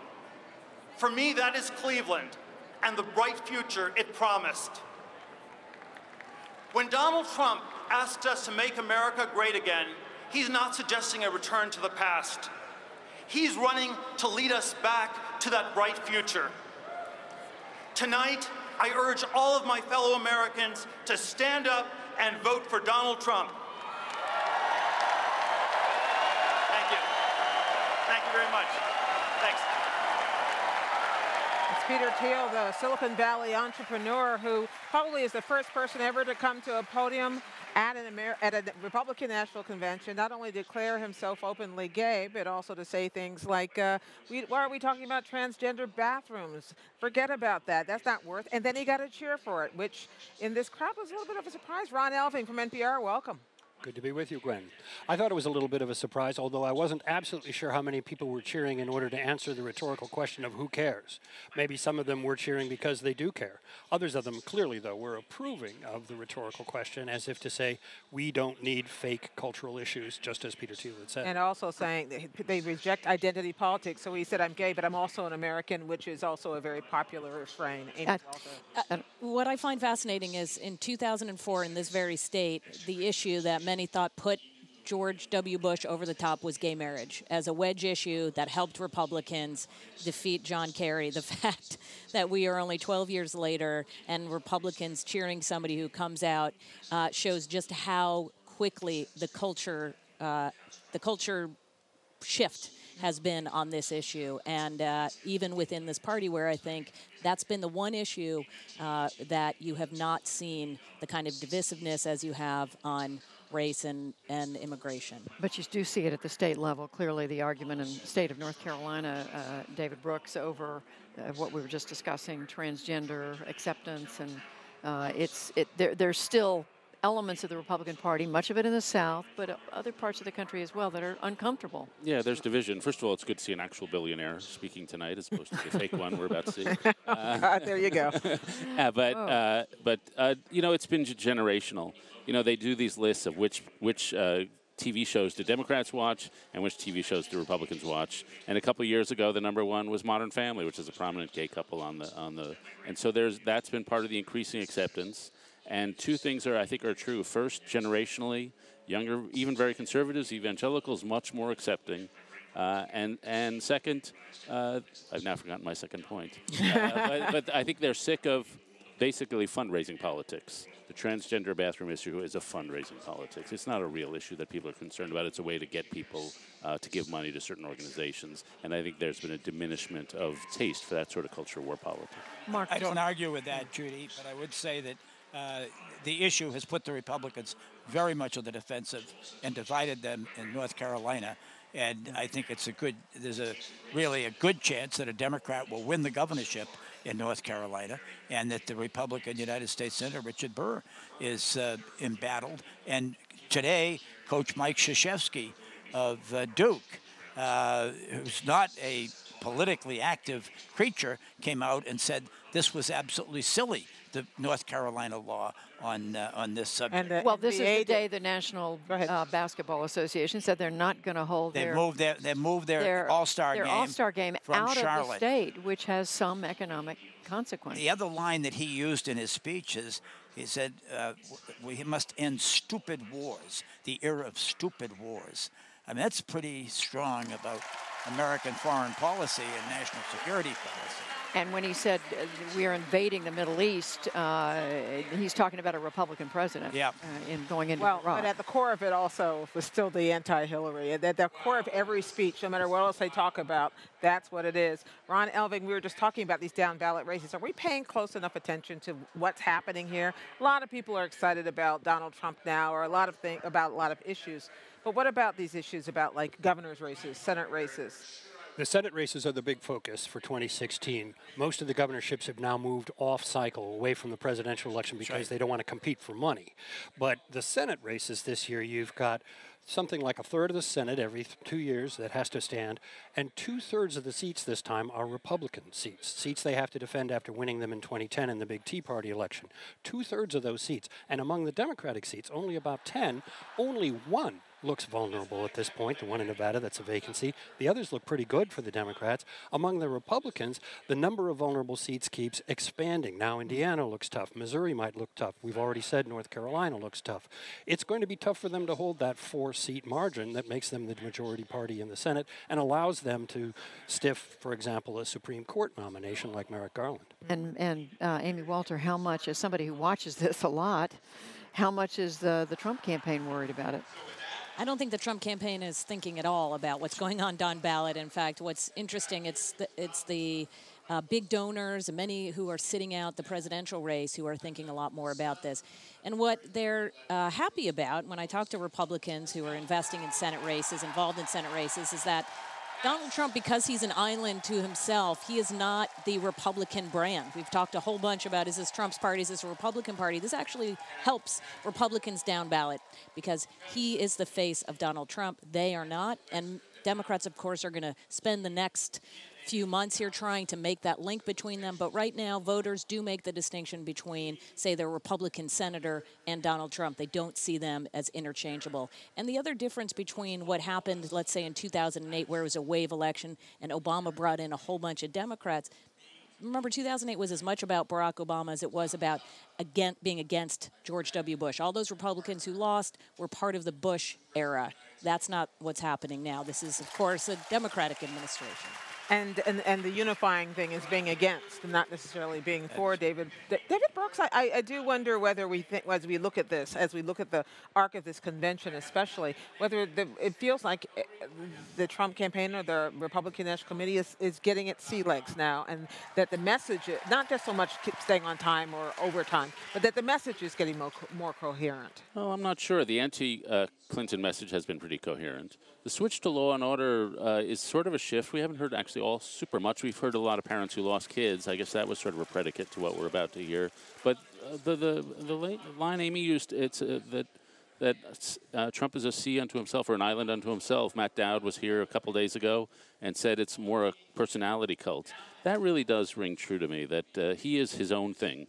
And people can come on board, but the fit is never quite close. Even the Pence fit, it's not quite close. It was an air kiss, I believe, last night instead of a true embrace. And we've talked about the ambivalence that a lot of the delegates feel. So he's the nominee, but he's really only close to his family and close to himself. Extraordinarily close to himself, as a matter of fact, but not close to his ghostwriter. We discovered. Yeah. And I do think that that's one of the things I take away, that the party is not really a normal party right now. maybe it'll get to be that, but the connection with the operatives, the connection to the other candidates, the connection to the traditional philosophy of the party, that's all very attenuated right now. Mark Shields. I would say this, that it's fair to observe over the past half century that the two parties have been looking for a type. The Republicans have always been looking for a new Reagan. The Democrats have always been looking for a new John Kennedy. And the search for a new Ronald Reagan is over. Governor Mary Fallin of Oklahoma tonight said that she quoted Ronald Reagan, who said that when somebody's with us 80% of the time, that is our friend and our ally. It's not our 20% enemy or traitor. And it got no applause. You know why? Ted Cruz. Yep, that's absolutely, and there is that sense. I mean, there isn't the sense of the coalition, which is so important. Now it's indicative and reflective of both parties' politics that it's become more of you have to believe these 11 things in order to be a Democrat, or these 13 things in order to be a Republican. But the spirit of Ronald Reagan, that someone who's with us 80% of the time is to be cherished and valued. That spirit has been deprecated. But, I'm listening to all of you talk about the connection between these so-called down-ballot races, the House races, the Senate governors, and whether or not, how they're connected, how much they're heard or not, how much the Trump campaign cares. We've seen presidents in modern American political history who didn't pay a whole lot of attention, who weren't really political animals, so to speak, and we saw the consequences of that. I mean, we've seen presidents who just didn't do a lot of campaigning for other members of their party, and who didn't have a great relationship with the party, and it ended up being difficult. Well, Jimmy Carter seemed to be running against many of his Democratic senators during his particular administration, and that's why it was a brief one and only one term in length. But there are so many things about Donald Trump that set him apart. It's just a catalog that we can scarcely exhaust in one evening's discussion. Reading over the remarks that we were given earlier today, the advanced copy, it seems almost at times to be a kind of stream of consciousness. Even though it is prepared remarks, it reads much like Donald Trump riffing and doing this sort of impromptu speaking that he is so good at, and we expect will do at points during his speech tonight. When we're talking about close congressional relationships with presidents, Barack Obama does not have the closest or cordial or most warm embrace of Democratic members of Congress. He has campaigned for some of them. He's campaigned, gone out and raised he's money. Campaigned and he's raised money. And he does have a warm embrace with his vice president. Yeah, yes, but I would question the number of members of Congress who've got a call from the president in the last month, 2 months, or 6 months. Does anybody have that number, Amy? I hear the exact same thing that you do. Members who've been in the even in the Senate who say, "I've never gotten a call from the president on any issue." And these are Democrats. And these are Democrats. These are Democrats. I mean, that's exactly. Let me ask you all about what we're about to see tonight. Ron Elving just alluded to the fact that we're going to hear obviously from Donald Trump, probably at some length because he is the nominee. It's his night. But in advance of that, we're also going to hear from another one of his children. This one, the one to whom he seems to be the closest. Ivanka Trump. Yes, you're saying number one, and she is number one. She's a campaign advisor. She's also a businesswoman, and they seem to be very, very, very close, which means that the jewel in the crown, Ron. Right. So maybe we get to finally hear what everybody seems to have been longing for, which is the personal anecdote, the why my dad is more than just what you read in the paper. What do you think? She's the one to do it because I think they have, or we gather that they have shown evidence that they have the closest, most personal and warm relationship that Donald Trump really has and has had. She seems to be the person who is himself projected into the next generation, the paradigm of what Donald Trump likes to think of himself being. And from what I've seen of her remarks, she is going to speak about some aspects of her father's personality, some things that he's done that presumably a lot of people don't know about, to try to humanize him, to bring him, at least to make him more empathetic, a more empathetic figure. Which is interesting because I heard Donald Trump Jr. yesterday saying that's just pandering, people trying to get him to humanize his father. He doesn't need to be That humanized. there is no other side. But there is no other side to the story. It's fascinating. Okay, well, thank you all for taking us up until this point. It's going to be a very interesting end of the evening, and I want you to hang in there with us as well for that. And we are going to have to take a break right now. As we have been, reminding you this is special PBS NewsHour and NPR coverage of the Republican National Convention in Cleveland, Ohio. We'll be back in 1 minute.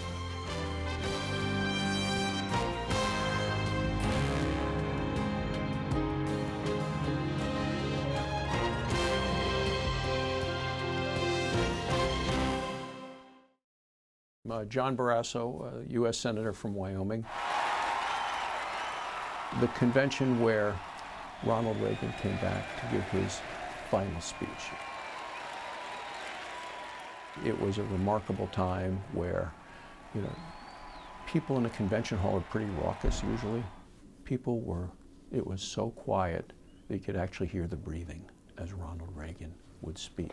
And whatever else history may say about me when I'm gone, I hope it will record that I appealed to your best hopes, not your worst fears, to your confidence rather than your doubts. My dream is that you will travel the road ahead with liberty's lamp guiding your steps and opportunity's arm steadying your way. And once again, instill in the crowd basically an inspiration for a future for the country. If you are just joining us, this is live coverage of the Republican National Convention from NPR and the PBS NewsHour. I'm Judy Woodruff. And I'm Gwen Ifill. Earlier today, both Judy and I had a chance to sit down with retired Lieutenant General Michael Flynn. He was appointed by President Obama to the Defense Intelligence Agency, but he is now one of the most high-profile supporters of Donald Trump. He spoke to the convention on Monday night, and he came by our booth earlier this evening to talk about Donald Trump and foreign policy. General Flynn, thank you so much for joining us. Thanks for having me. You may be aware that Donald Trump gave an interview to the New York Times in which much of the discussion that has arisen from that interview given to David Sanger and Maggie Haberman is exactly what Donald Trump's administration, were he to be elected, what kind of loyalty he would have to allies, especially defending allies in the Baltics who are wary about intervention from Russia. What is your interpretation of what he had to say? Yeah, and I appreciate you having me on, and I know there's a lot of background noise here at the convention center here, so this is great. I hope your listeners can hear me. This is a really important issue. NATO was created post-World War II for essentially to fight to defeat the rise of communism over the last half century of the 20th century.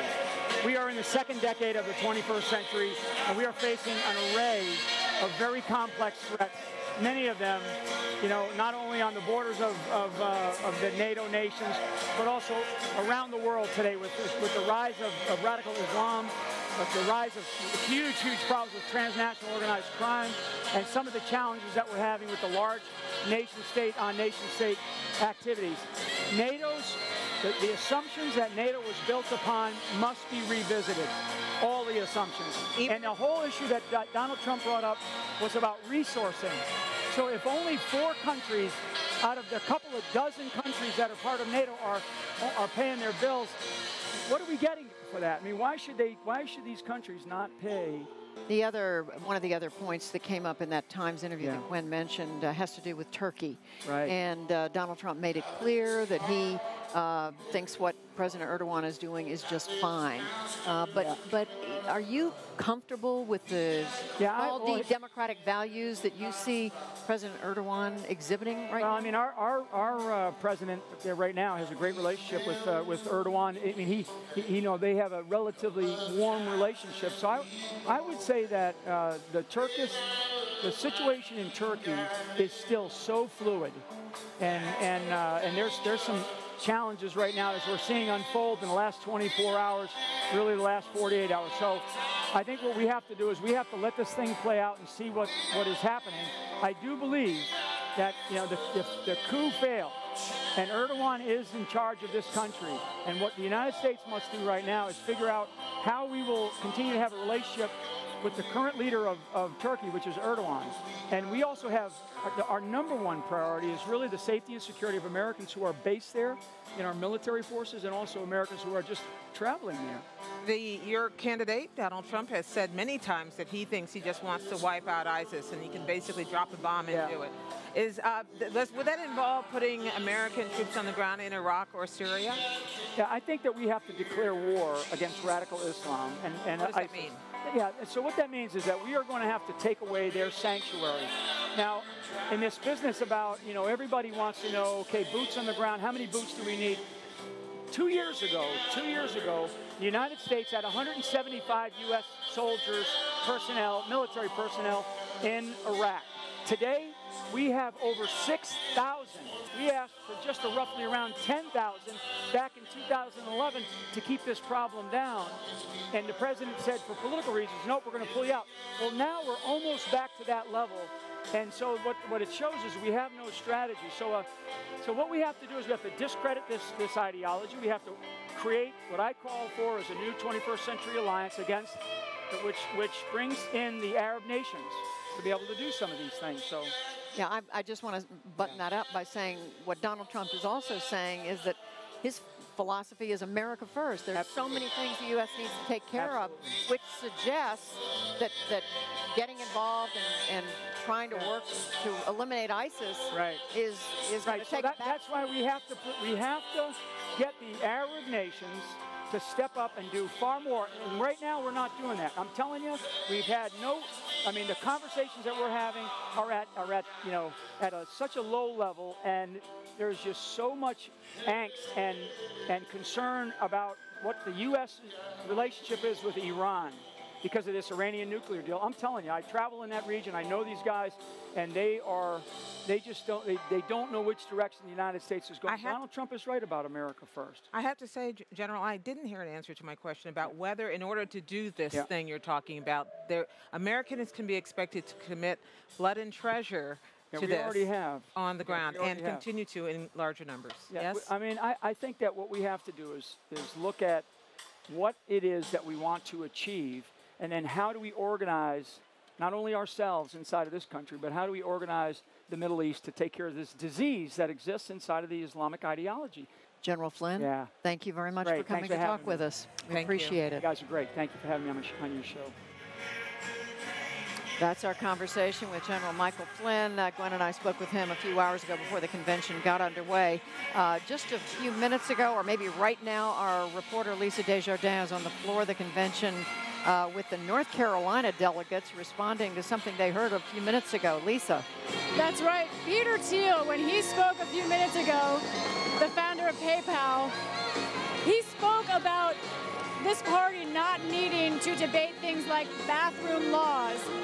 For the delegates of North Carolina, he didn't get more specific. That state obviously has recently passed a controversial law that requires that people go to a bathroom dictated by the gender listed on their birth certificate. And some companies have threatened to boycott North Carolina for that reason. The delegates here that I spoke to, very unhappy about this, personally offended. Several of them pointed out to me, this was supposed to be a night about unity. Why did one of Donald Trump's speakers go out of his way to go after our state? Now, of course, Peter Thiel obviously had a message he was trying to convey, but that message is something that offended the delegates in North Carolina. Gwen, Judy? Well, Lisa, this is Gwen. I'm always, by the way, combat pay for you on the floor right now. I'm always curious about whether it's possible at a convention like this not to offend somebody. He didn't mention North Carolina specifically, but there's a lot of prickliness on the floor. Right, absolutely. I mean, it is a democracy, and this is one of the most wild, sometimes strange, and forthright, I guess, examples of democracy. So you're going to expect that. But I think that this is a party that is trying so hard to talk about unity. I didn't have to bring it up with these delegates in North Carolina. They said to me, we thought tonight was supposed to be about unity, and we feel like here is a speaker handpicked by Mr. Trump who went after us. Now, will they feel this same way tomorrow? Who knows? This was just in the minutes after the speech. But again, it goes to this idea that something against the grain of the theme that the Republican Party wanted to promote tonight. Lisa Desjardins on the floor. And Lisa brings up, we were talking about this a few minutes ago. What's going on right now is this transition in the thinking of Americans, generational, a lot of it, about issues around LGBT and other social issue questions. And Mark, this is what she's hearing. I mean, I'm sure some delegates were perfectly comfortable with what Peter Thiel said, but clearly some are not. No, I'm sure they are. Probably the great majority of them are, reflecting the American people on the issue. But the key point is this, Judy. At a convention, every speech is vetted. Every speech. And every word in every speech. So if, in fact, either one of two things, either that was vetted and it was approved, and there was at least an unawareness or an indifference to North Carolina Republicans who are embattled on this issue in the only one of the two states, correct me if I'm wrong, Amy, that Barack Obama carried in 2008 and then Mitt Romney carried in 2012, a real battleground state. So you don't want to in any way ruffle feathers of your own. Except think what you said, I think, a few minutes ago, that Donald Trump doesn't care that much about down ballot races. That is not his concern. And in fact, he has many times in interviews, Ron Elving of NPR showed some interest in LGBT issues. He's not anti. Yes. Absolutely. He's been, to some degree, on both sides of the issue. And one person's unity at a convention like this is another person's anti-diversity. You can look at it both ways on the fourth night of the convention. We're in the fourth quarter. What message do you want to send? And Donald Trump is going to have to, in this speech, to some degree, come down on one side or the other. I have a notion of which side he's going to come down on, and I think it's Peter Thiel's. I think that was signaled by what Mark just said in the allowing of this particular speech. And Donald Trump is worried about North Carolina, or should be, because even if he doesn't care about the governor and the senator, he wants to carry the state. He doesn't want to lose it as John McCain did in 2008. But you know what you say, Ron Elving, about Donald Trump and LGBT issues. We know Donald Trump at one point in his life, not so long ago, was pro-choice when it comes to abortion, David Brooks. So, you know, there's a lingering worry, I think that's fair to say, in the mind of some conservatives that, you know, when he's president, he may not do what he says he's going to do. Of course, he says he's absolutely changed his view. Yeah, he has New York values, as Ted Cruz said. One of the things that strikes me, especially, and this issue brings it up, is this feels like we're still in the primary season. Yep. We've spent so much time talking about Ted Cruz and Marco Rubio and all that. But we're actually in the general election season. That's what a convention is. And so when you're in the general election season, you got to make the people in this room a little uncomfortable because you're talking to the people outside this room. And there's been precious little of that. And so maybe the speech will be the first general election moment of this campaign, but it's actually quite late. Let's go to the floor for a moment, because Susan Davis is down there with a Utah delegate who, honest to goodness, you're talking about how we're no longer in the primary season. This delegate apparently still hasn't made up his mind. Susan? Hey, Gwen, I'm with Matt Throckmorton. He's a Utah delegate. He was a Ted Cruz supporter. Are you ready to support Donald Trump? We're finding a lot of the Cruz supporters, they're slowly headed that way. The issues that are really important to us are the Supreme Court, fiscal responsibility, those types of things. And what we're looking for, what was lost last night is Governor Pence gave an awesome speech. I mean, he really covered a lot of things that really spoke to our concerns and hopes. And it's that type of approach that's going to bring the Cruz team this direction or that direction. So what do you want to hear from Donald Trump tonight? More of that, more of those types of things. You know, we respect a lot of his campaign. His campaign obviously won, right? We're Cruz, we came in second place. And so, you know, he's got a campaign that's winning for him. Some of those things are very unorthodox to not how we would handle things. We respect that. But we want some really good sound policies that we can, you know, that we can rally around and support. Do you think this has been a good week for the Republican Party? It is very different. You know, I've been doing not presidential elections, but I've been doing Republican Party campaigns and conventions for 20 years. This is very different. Thank you very much. So you heard it, Gwen. It's been very different. Thanks so much, Susan. Susan, Judy, with a question I'd like you to turn around to ask him, and that is the other night when they were counting votes, my memory is that Utah delegates, 40 of them said we're all for Ted Cruz, but the RNC official up at the podium said 40 votes for Donald Trump. I think my memory's right. What's the delegates' take on that? Were the delegates, was there any confusion over how the delegates cast their votes for Donald Trump here? There seemed to be some upset members of the Utah delegation. There was, and the clarity came after the fact. And without getting into all the details of it, the final requirement was a declared candidacy. And we weren't, not myself, but our delegation chair, our state party chair, they were only notified a couple of hours before that Senator Cruz had not formally submitted a nomination to the actual convention. And so then that triggered a Utah law that moved everything. And so we weren't aware of that. That was actually put into place the 2008 cycle when it was McCain and Romney in Utah. So You know, a lot of Democrats think that they can put Utah in play because Donald Trump is not very popular with Mormons and a lot of other voters there. What do you think? I think they're going to have a lot of fun. They're going to burn a lot of capital, and they're going to find out Utah is very Republican, and they're going to get beat. Thank you very much. Thanks, Susan Davis of NPR. If we go down to the floor, stay down on the floor for a moment, we can actually see the family booth where we see the most important members of the people in the room tonight. That's the Trump family, and that's Barron Trump, Melania and Donald Trump's child, his youngest son, who is here for the first time. And 9 years old. 9 years old. And Melania Trump, who, of course, has not been here since the night of her speech, which caused its own disruption. That apple has not fallen far from the tree. He looks a great deal like his father. I was just going to say, though, that I hope that Utah delegate... Ron Elving speaking.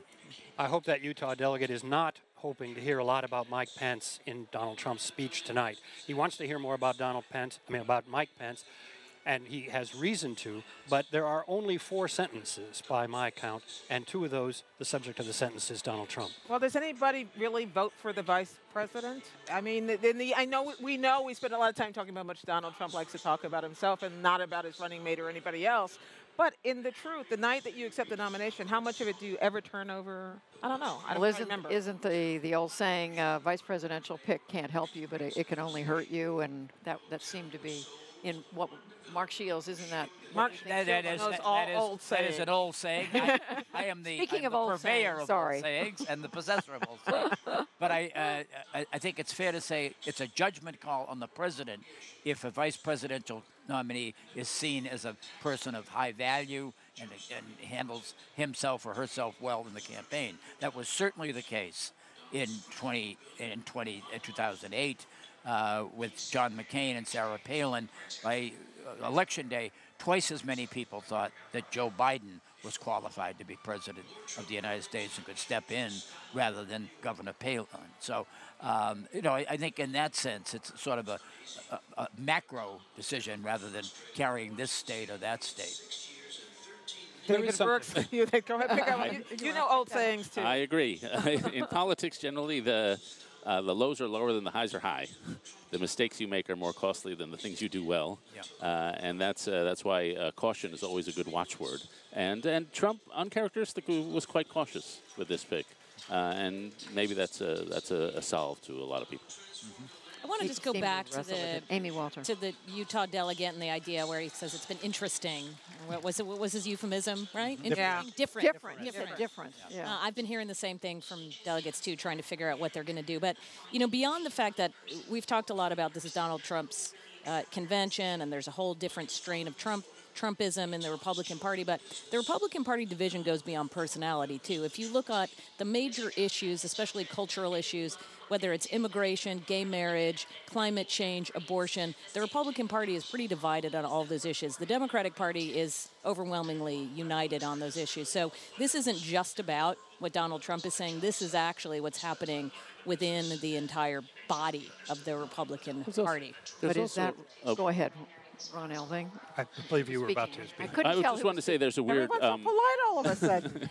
There's a weird political correctness in the party right now. For all that Donald Trump is an opponent of political correctness, if you're really pro-free trade, which I bet the majority of these people actually are, you're not allowed to say that. No. And so that there is a social inhibition that has now settled upon the party because people want to be team players and because the unity issue has become so central. Whoever is in charge is deciding what is correct, politically or otherwise. In this room or in the party? Well, I think in any party and in any convention, there is someone who is seen as the arbiter of political correctness. And, of course, that phrase is totally associated with the left, the academic left, the Democrats. But there is a concept of political correctness in this room tonight as well. And it's expanded from social issues to trade. I mean, when I talked to Mike Pence today, Governor Pence, and asked him about Donald Trump's position on trade, I said, you long believe in free trade. And he was squared that circle. He kind of just looked at you. Speaking of Governor Mike Pence, there he is with his wife Karen in the Trump family box. You may wonder why it's dark here. They're watching a video, I believe, about Donald Trump's career, how he built his business.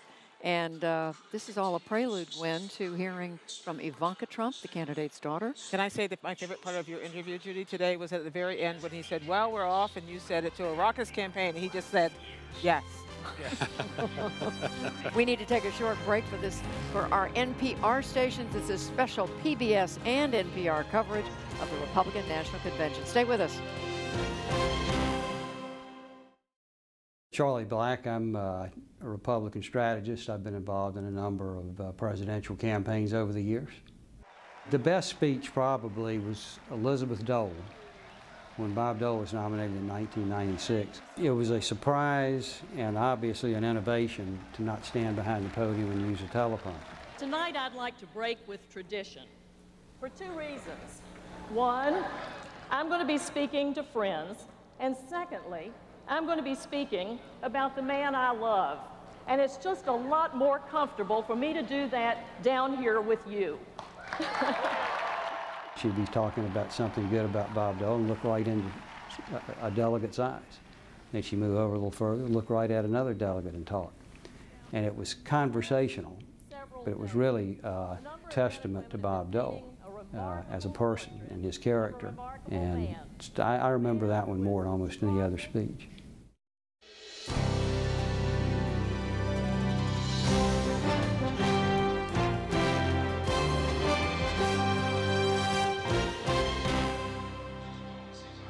If you are just joining us, and how can that be? This is live coverage of the Republican National Convention from NPR and the PBS NewsHour. I'm Gwen Ifill. And I'm Judy Woodruff. And we are here looking over this convention just seconds away from hearing the introduction of Donald Trump by his daughter, Ivanka. She is executive vice president of the Trump Organization, someone very close to her father, the person he is entrusting with setting the table for him and the most important speech of his life so far, you could argue. In the hall tonight, we are keeping an eye on the Trump box where the Trump family is seated, not only Mike and Karen Pence, but also Melania Trump, Barron Trump, and Tiffany Trump you see in that picture, but also we're going to see Eric Trump and Donald Trump Jr., the other children. Am I missing anybody, Judy?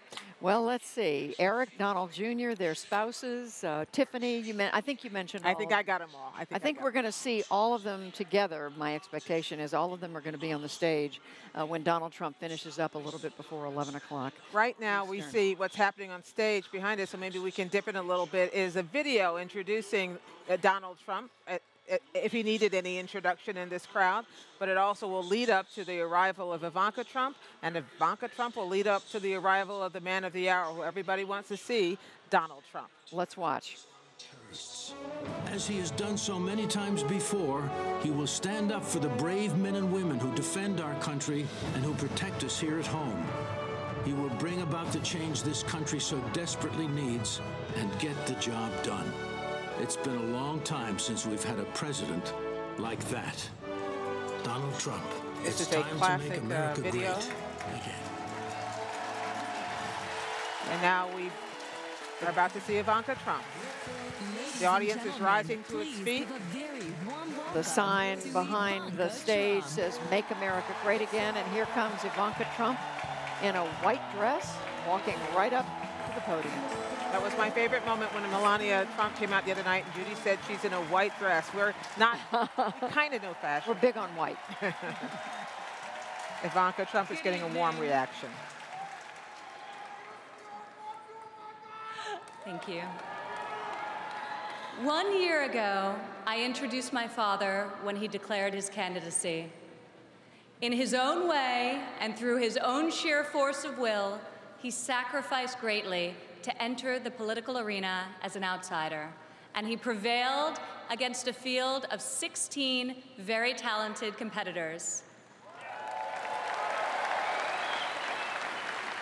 For more than a year, Donald Trump has been the people's champion, and tonight, he is the people's nominee.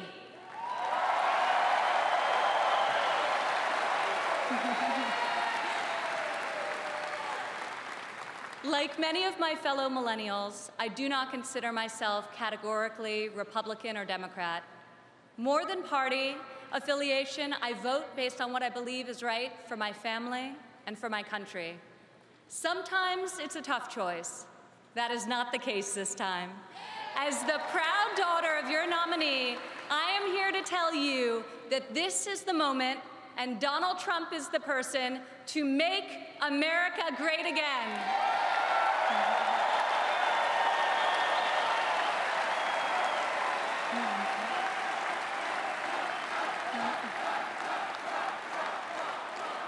Real change, the kind we have not seen in decades, is only going to come from outside the system.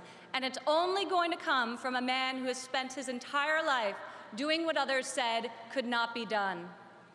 My father is a fighter. When the primaries got tough, and they were tough, he did what any great leader does. He dug deeper, worked harder, got better, and became stronger. I have seen him fight for his family. I have seen him fight for his employees. I have seen him fight for his company. And now I am seeing him fight for our country. It's been the story of his life, and more recently, the spirit of his campaign. It's also a prelude to reaching the goal that unites us all, when this party, and better still this country, knows what it is like to win again.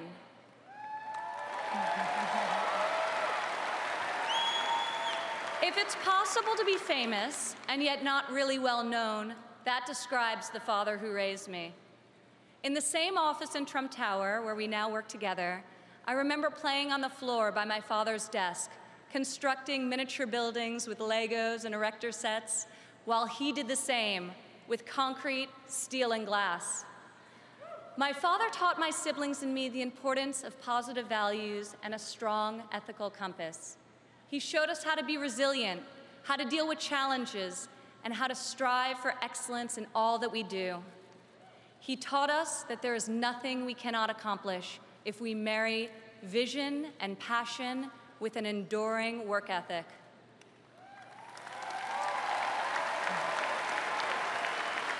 One of my father's greatest talents is his ability to see potential in people before they see it in themselves. It was like that for us too growing up. He taught us that potential vanishes into nothing without effort, and that like him, we each had a responsibility to work not just for ourselves, but for the betterment of the world around us. Over the years, on too many occasions to count, I saw my father tear stories out of the newspaper about people whom he had never met who were facing some injustice or hardship. He'd write a note to his assistant in a signature black felt-tip pen and request that the person be found and invited to Trump Tower to meet with him. He would talk to them and then draw upon his extensive network to find them a job or get them a break. And they would leave his office, as people so often do after having been with Donald Trump, feeling that life could be great again.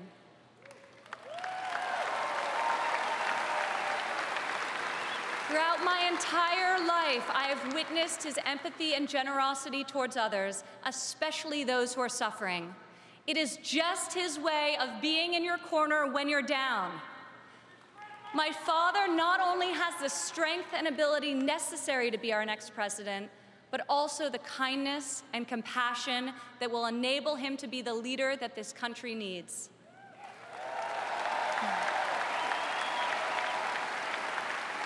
My father has a sense of fairness that touches every conviction he's held. I've worked alongside of him for more than a decade now at the Trump Organization, and I've seen how he operates as a leader, making important decisions that shape careers and that change lives.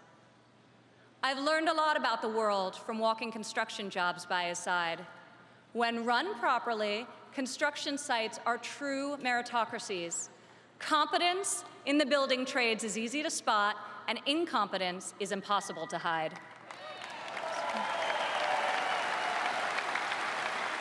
These sites are also incredible melting pots, gathering people from all walks of life and uniting them to work towards a single mission.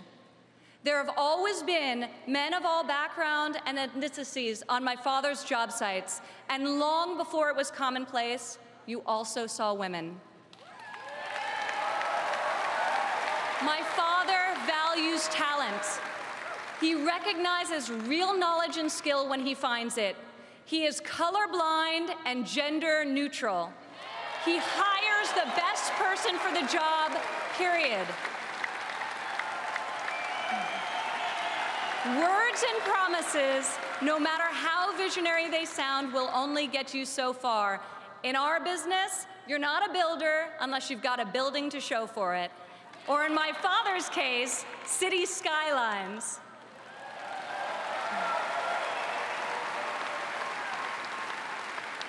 Most people strive their entire lives to achieve great success in a single industry. My father has succeeded in many, on the highest level and on a global scale. One of the reasons he has thrived as an entrepreneur is because he listens to everyone. Billionaire executives don't usually ask the people doing the work for their opinion of the work. My father is an exception. On every one of his projects, you'll see him talking to the super, the painter, the engineers, the electricians. He'll ask them for their feedback, if they think something should be done differently or could be done better. When Donald Trump is in charge, all that counts is ability, effort, and excellence.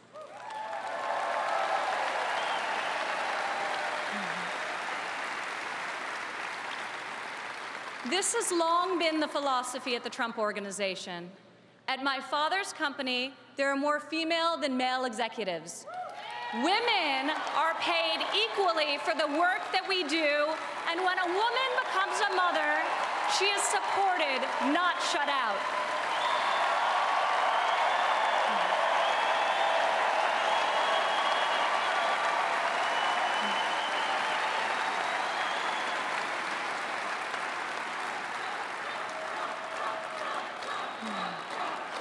Women represent 46% of the total U.S. labor force, and 40% of American households have female primary breadwinners. In 2014, women made 83 cents for every dollar earned by a man.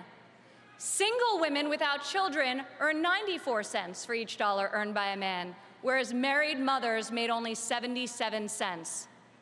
As researchers have noted, gender is no longer the factor creating the greatest wage discrepancy in this country. Motherhood is. As president, my father will change the labor laws that were put in place at a time when women were not a significant portion of the workforce. And he will focus on making quality childcare affordable and accessible for all.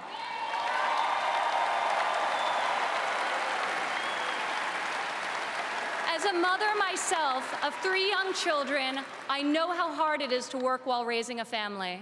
And I also know that I'm far more fortunate than most. American families need relief.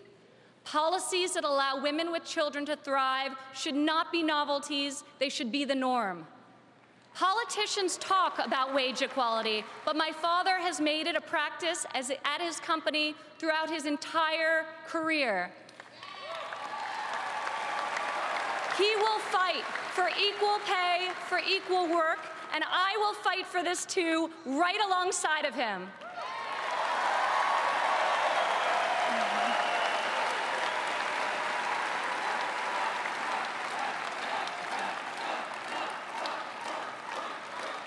Americans today need an economy that permits people to rise again. A Trump presidency will turn the economy around and restore the great American tradition of giving each new generation hope for brighter opportunities than those of the generation that came before. In Donald Trump, you have a candidate who knows the difference between wanting something done and making it happen. When my father says that he will build a tower, keep an eye on the skyline. Floor by floor, a soaring structure will appear, usually record-setting in its height and iconic in its design. Real people are hired to do real work. Vision becomes reality. When my father says that he will make America great again, he will deliver.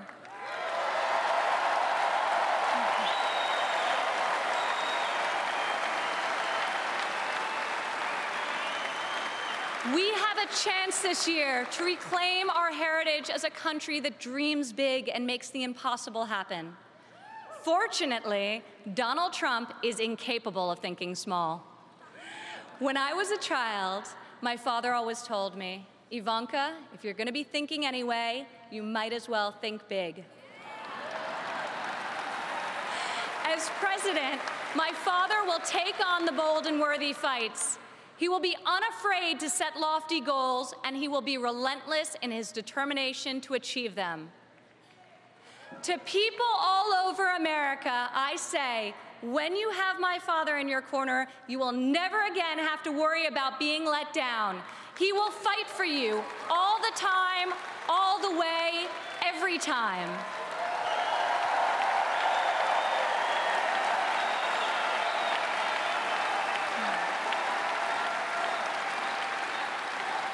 Maybe it's the developer in him, but Donald Trump cannot stand to see empty main streets and boarded up factories.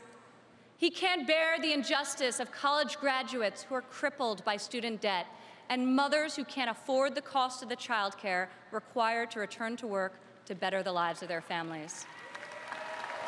Other politicians see these hardships, see the unfairness of it all, and they say, I feel for you. Only my father will say, I'll fight for you.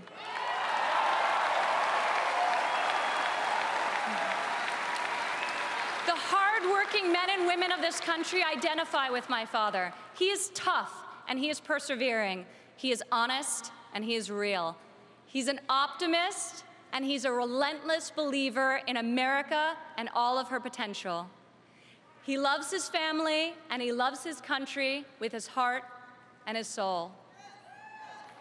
Politicians ask to be judged by their promises, not their results. I ask you to judge my father by his results. Judge his values by those he's instilled in his children. Judge his competency by the towers he's built, the companies he's founded, and the tens of thousands of jobs he's created. He is the single most qualified person to serve as chief executive of an $18 trillion economy. My father will call upon the best and brightest people from all spheres of industry and both sides of the aisle, a new set of thinkers to face our country's existing and future problems with fresh perspective and brave new solutions. Come January 17, all things will be possible again. We can hope and dream and think big again. No one has more faith in the American people than my father. He will be your greatest, your truest, and your most loyal champion.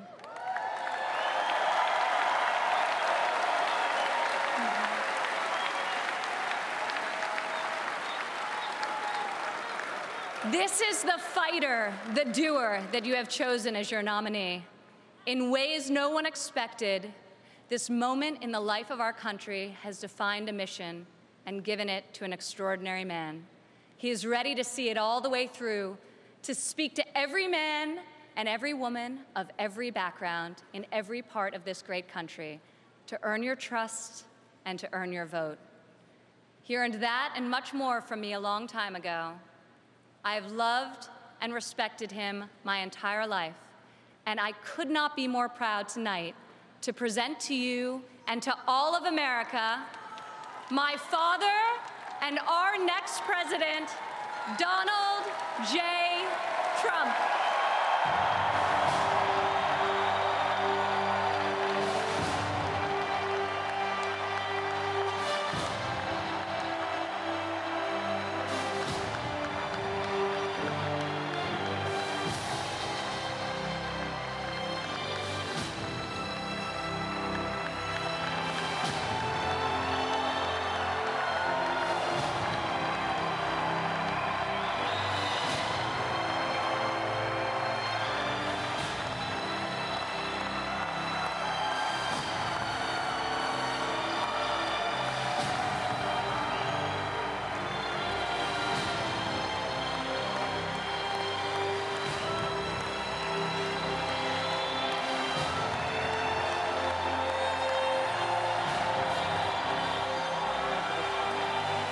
And now that's Donald Trump on stage, a bank of flags behind him, in warm introduction by his daughter. And the word Trump spelled out overhead in white and a background of gold. He came, just stood at the podium, and everybody started cheering again. He is the man of the hour who everybody has been waiting for all week. The House is full for the first time all week.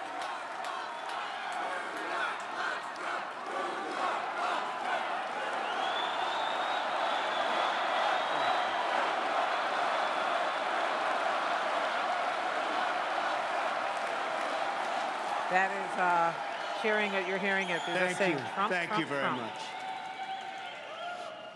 Friends, delegates, and fellow Americans, I humbly and gratefully accept your nomination for the presidency of the United States.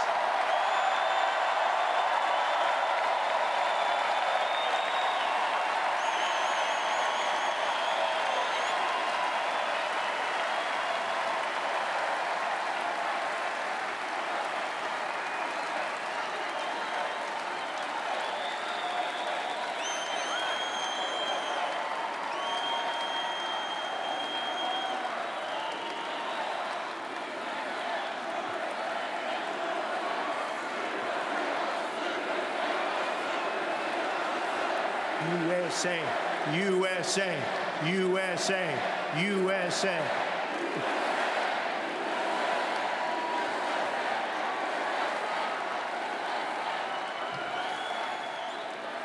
Who would have believed that when we started this journey on June 16th last year, we, and I say we, because we are a team, would have received almost 14 million votes, the most in the history of the Republican Party, and that the Republican Party would get 60% more votes than it received 8 years ago. Who would have believed this? Who would have believed this? The Democrats, on the other hand, received 20% fewer votes than they got 4 years ago. Not so good, not so good. Together, we will lead our party back to the White House, and we will lead our country back to safety, prosperity, and peace.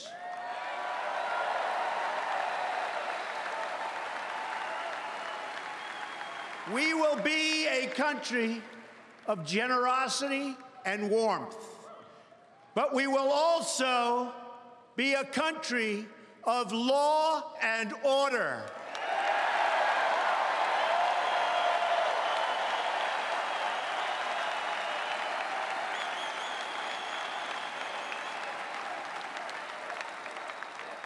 Our convention occurs at a moment of crisis for our nation. The attacks on our police and the terrorism of our cities threaten our very way of life. Any politician who does not grasp this danger is not fit to lead our country.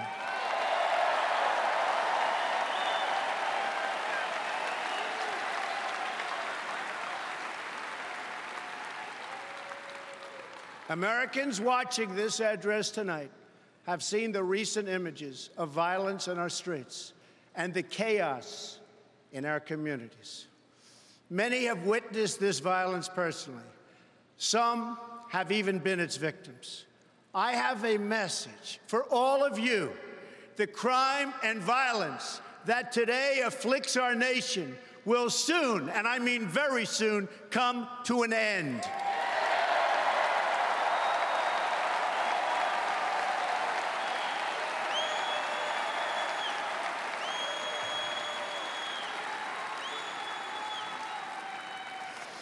Beginning on January 20th of 2017, safety will be restored. The most basic duty of government is to defend the lives of its own citizens. Any government that fails to do so is a government unworthy to lead. It is finally time for a straightforward assessment of the state of our nation. I will present the facts plainly and honestly.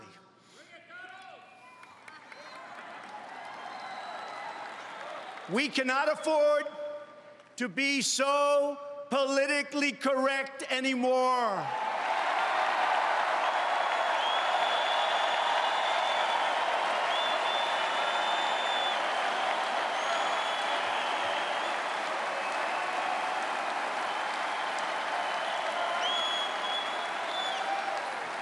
So if you want to hear the corporate spin, the carefully crafted lies, and the media myths, the Democrats are holding their convention next week. Go there.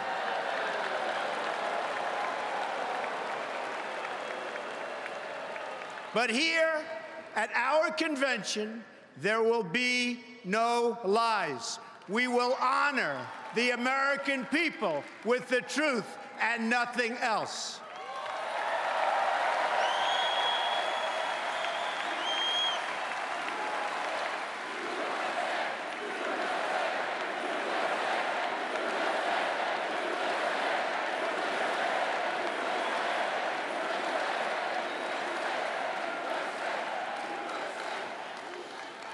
These are the facts. Decades of progress made in bringing down crime are now being reversed by this administration's rollback of criminal enforcement. Homicides last year increased by 17% in America's 50 largest cities. That's the largest increase in 25 years. In our nation's capitals, killings have risen by 50%. They're up nearly 60% in nearby Baltimore. In the president's hometown of Chicago, more than 2,000 people have been the victim of shootings this year alone, and almost 4,000 have been killed in the Chicago area since he took office. The number of police officers killed in the line of duty has risen by almost 50% compared to this point last year. Nearly 180,000 illegal immigrants with criminal records ordered deported from our country are tonight roaming free to threaten peaceful citizens. The number of new illegal immigrant families who have crossed the border so far this year already exceeds the entire total from 2015. They are being released by the tens of thousands into our communities with no regard for the impact on public safety or resources.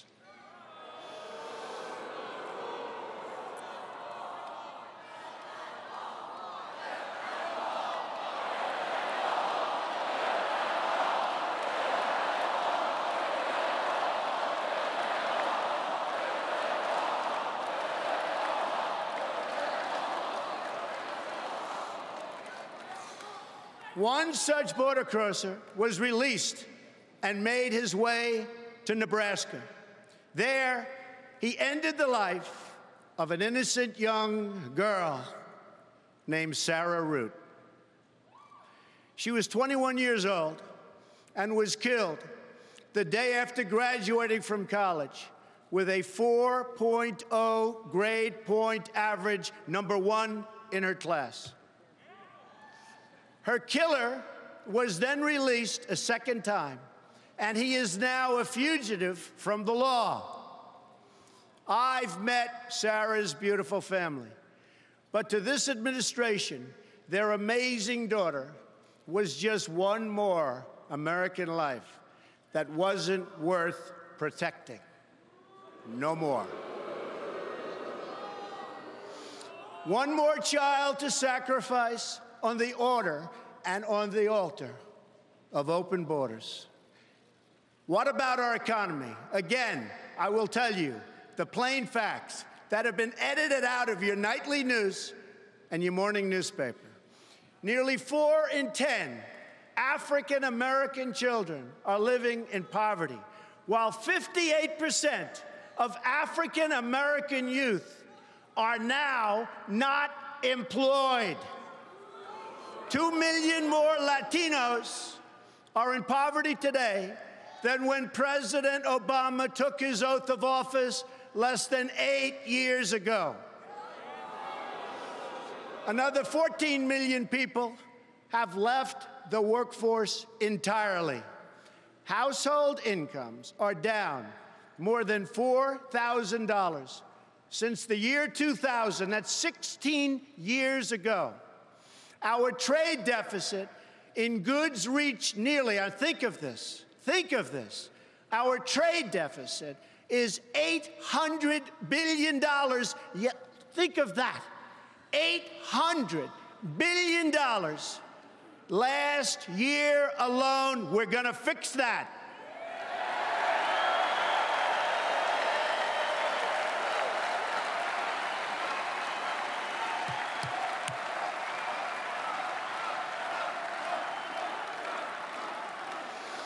The budget is no better. President Obama has almost doubled our national debt to more than $19 trillion and growing. And yet, what do we have to show for it? Our roads and bridges are falling apart. Our airports are third world condition. And 43 million Americans are on food stamps. Now, let us consider the state of affairs abroad. Not only have our citizens endured domestic disaster, but they've lived through one international humiliation after another, one after another. We all remember the images of our sailors being forced to their knees by their Iranian captors at gunpoint. This was just prior to the signing of the Iran deal, which gave back to Iran $150 billion and gave us absolutely nothing. It will go down in history as one of the worst deals ever negotiated. Another humiliation came when President Obama drew a red line in Syria, and the whole world knew it meant absolutely nothing. In Libya, our consulate, the symbol of American prestige around the globe, was brought down in flames. America is far less safe, and the world is far less stable than when Obama made the decision to put Hillary Clinton in charge of America's foreign policy.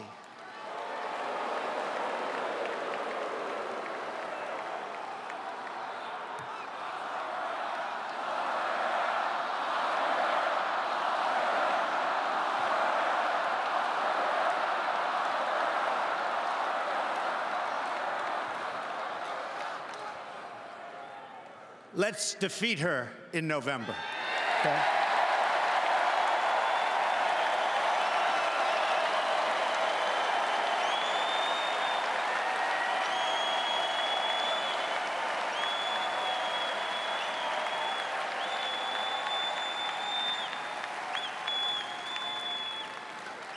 I am certain that it was a decision that President Obama truly regrets.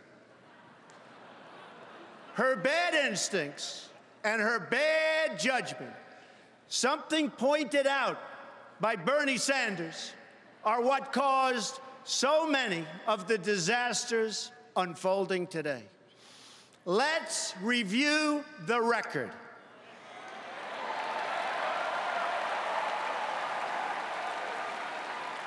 In 2009, pre-Hillary, ISIS was not even on the map.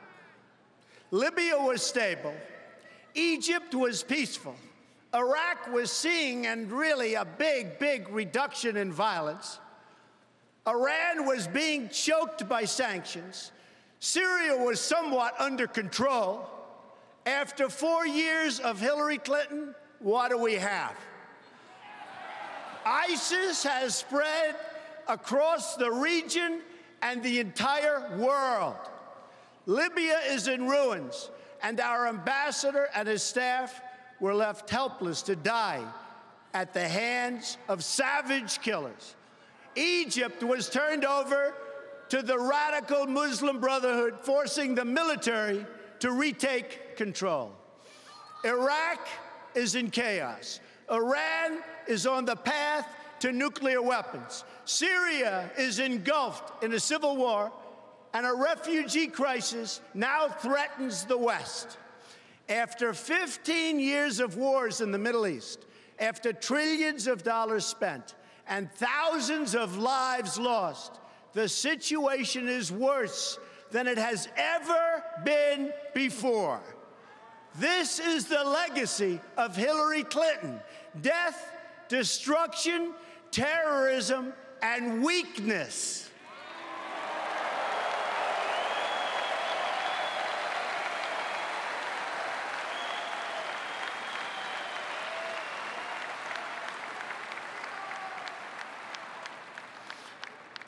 But Hillary Clinton's legacy does not have to be America's legacy. The problems we face now, poverty and violence at home, war and destruction abroad, will last only as long as we continue relying on the same politicians who created them in the first place.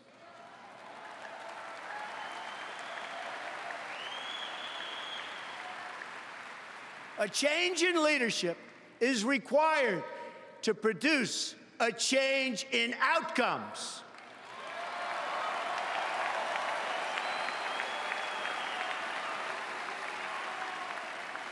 Tonight, I will share with you my plan for Action for America. The most important difference between our plan and that of our opponent is that our plan will put America first.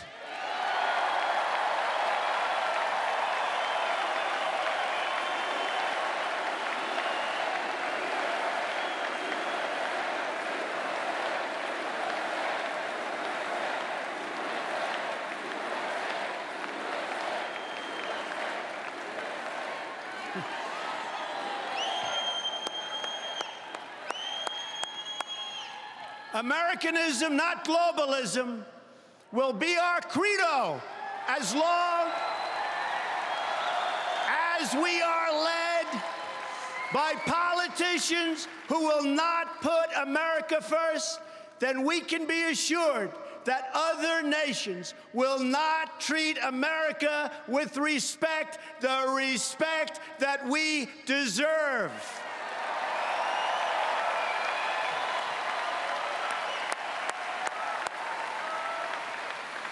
The American people will come first once again.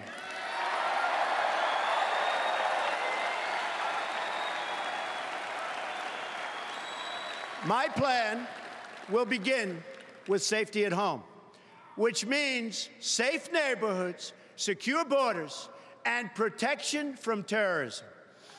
There can be no prosperity without law and order.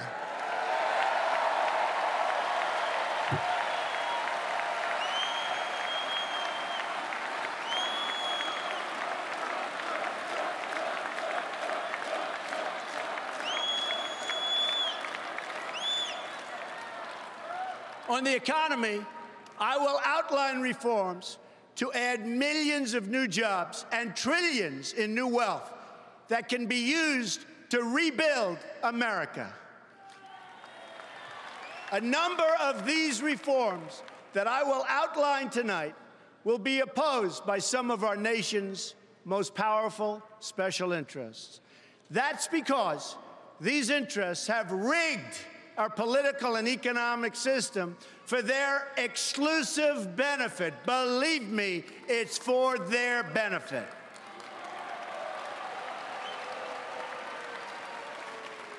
Big business, elite media, and major donors are lining up behind the campaign of my opponent because they know she will keep our rigged system in place. They are throwing money at her because they have total control over every single thing she does.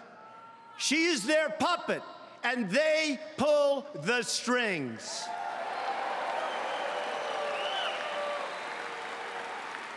That is why Hillary Clinton's message is that things will never change, never ever. My message is that things have to change, and they have to change right now.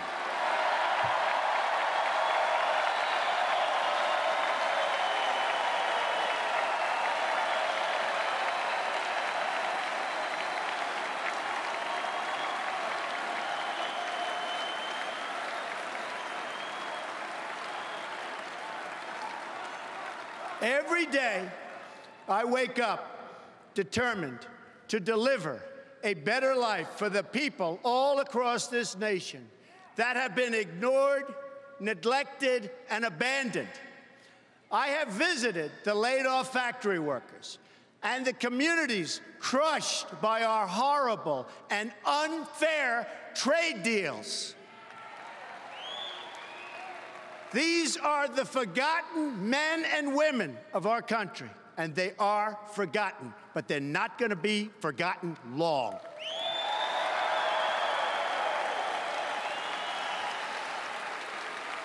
These are people who work hard, but no longer have a voice.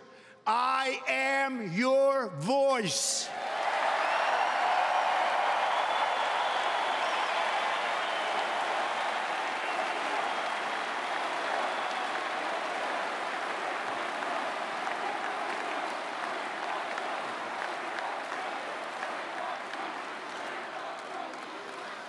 I have embraced crying mothers who have lost their children because our politicians put their personal agendas before the national good. I have no patience for injustice.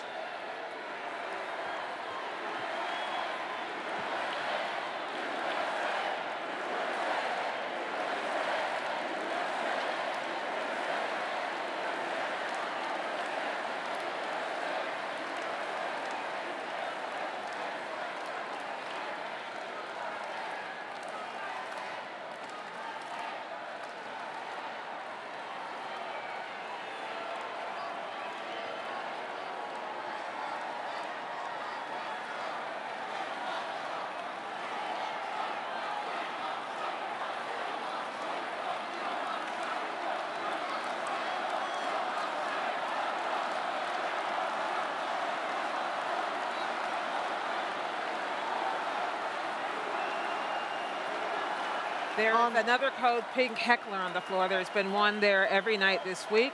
Usually they get the crowd worked up. How great are our police, and how great is Cleveland? And Donald Trump knows how to milk it. He stops, he pauses, he makes sure everybody sees what's going on, then praises law enforcement as the woman is detained and apparently is being removed from the hall. She looks familiar to another woman who was removed from the hall the other night, Judy. Thank you. I have no patience for injustice, no tolerance for government incompetence, of which there is so much, no sympathy for leaders who fail their citizens. When innocent people suffer because our political system lacks the will or the courage or the basic decency to enforce our laws, or still worse, has sold out to some corporate lobbyist for cash, I am not able to look the other way, and I won't look the other way.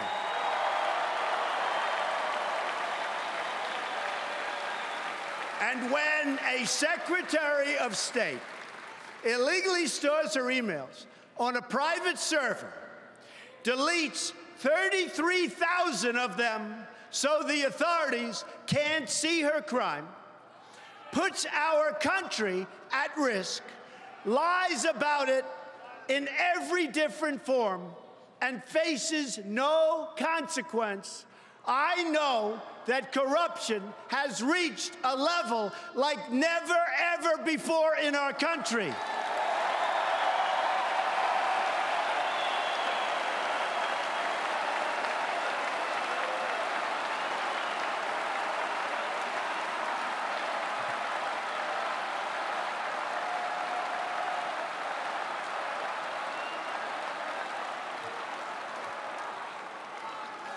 When the FBI director says that the Secretary of State was extremely careless and negligent in handling our classified secrets, I also know that these terms are minor compared to what she actually did.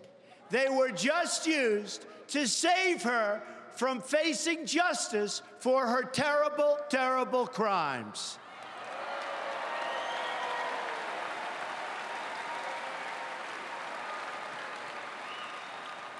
In fact, her single greatest accomplishment may be committing such egregious crime and getting away with it, especially when others who have done far less have paid so dearly.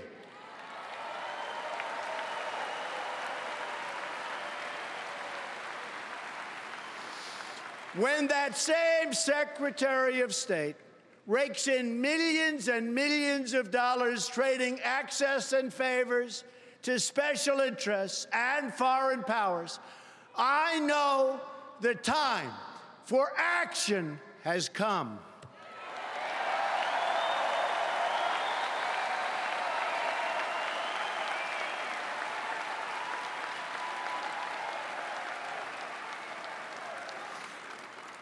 I have joined the political arena so that the powerful can no longer beat up on people who cannot defend themselves.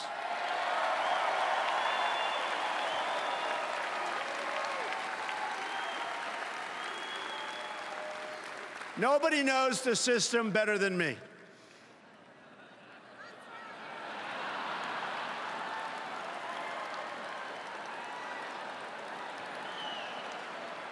Which is why I alone can fix it.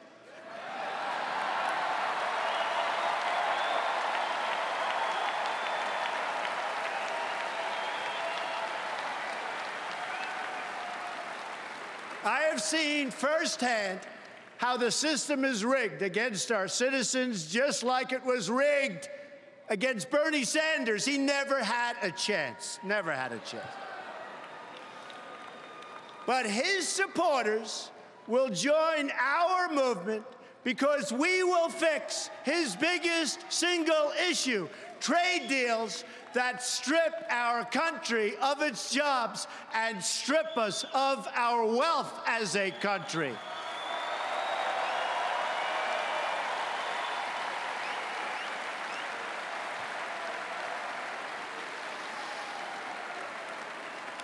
Millions of Democrats will join our movement because we are going to fix the system so it works fairly and justly for each and every American.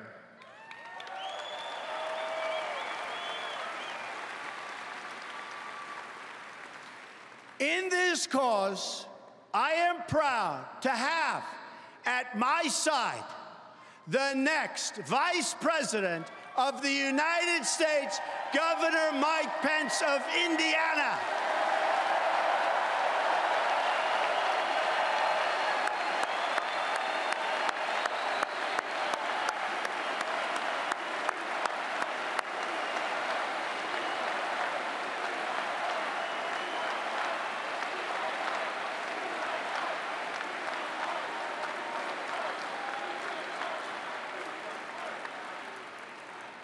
And a great guy.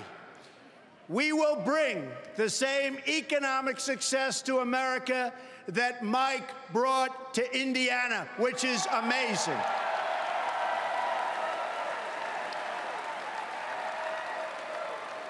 He's a man of character and accomplishment. He is the man for the job. The first task for our new administration will be to liberate our citizens from the crime and terrorism and lawlessness that threatens our communities. America was shocked to its core when our police officers in Dallas were so brutally executed. Immediately after Dallas, we've seen continued threats and violence against our law enforcement officials. Law officers have been shot or killed in recent days in Georgia, Missouri, Wisconsin, Kansas, Michigan, and Tennessee.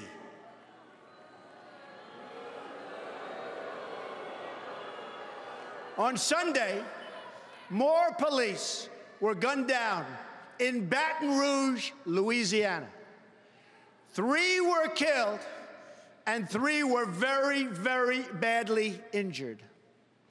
An attack on law enforcement is an attack on all Americans.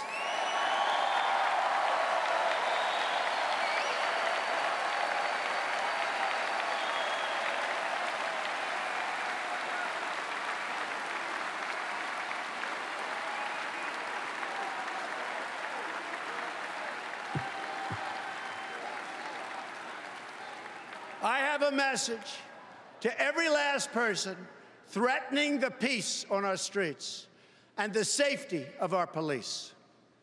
When I take the oath of office next year, I will restore law and order to our country.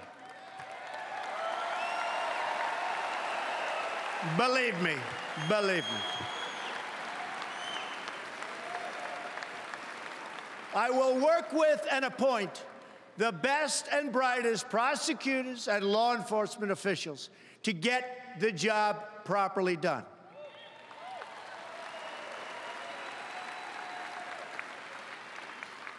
In this race for the White House, I am the law and order candidate.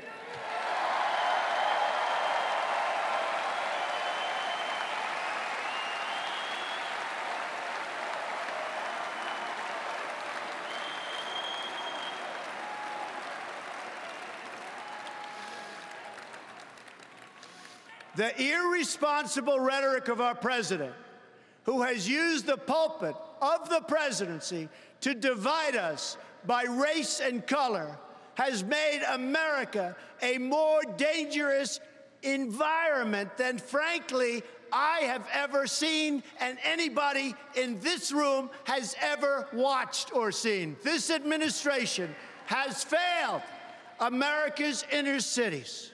Remember, it has failed America's inner cities.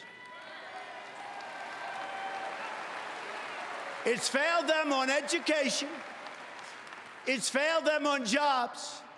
It's failed them in crime.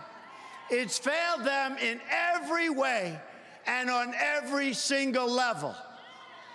When I am president, I will work to ensure that all of our kids are treated equally and protected equally.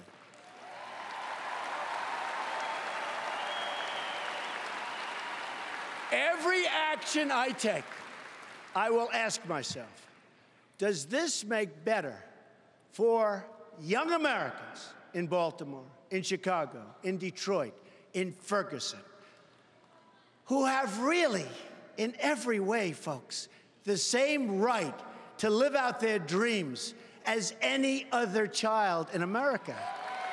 Any other child.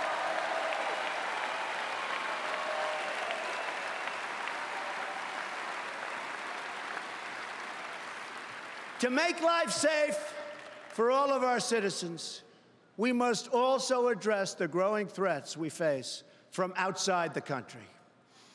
We are going to defeat the barbarians of ISIS, and we're going to defeat them fast.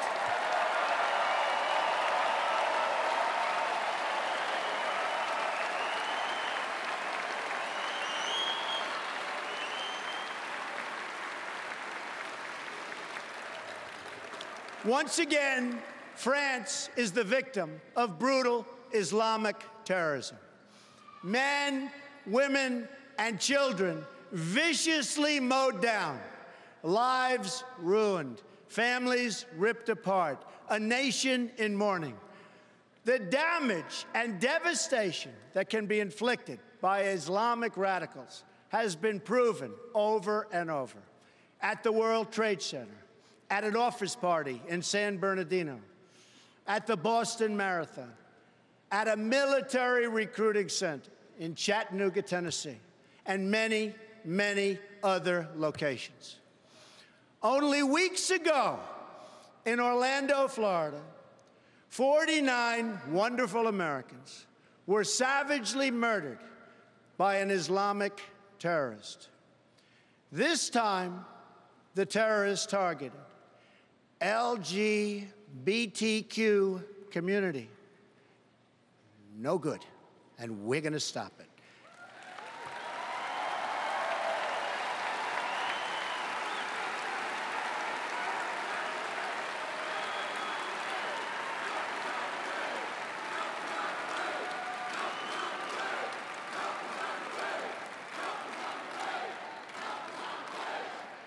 As your president, I will do everything in my power to protect our LGBTQ citizens from the violence and oppression of a hateful foreign ideology. Believe me.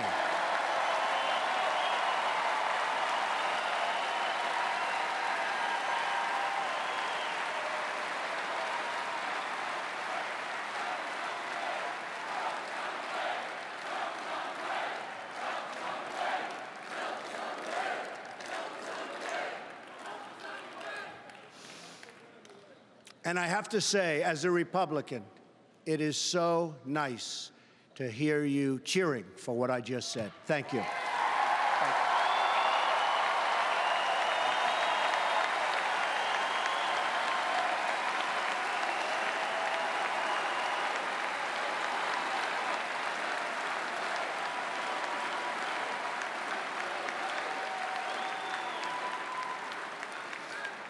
To protect us from terrorism, we need to focus on three things.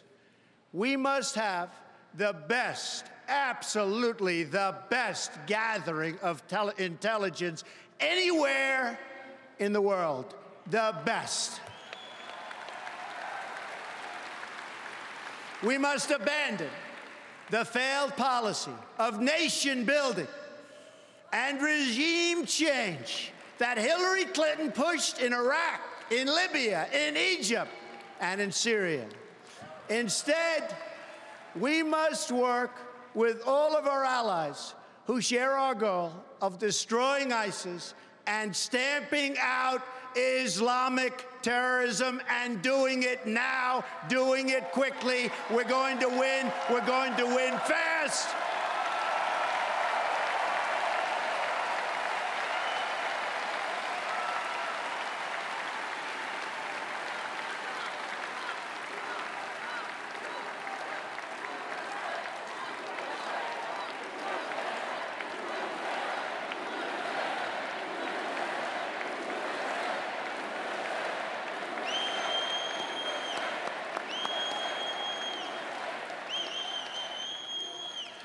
This includes working with our greatest ally in the region, the State of Israel.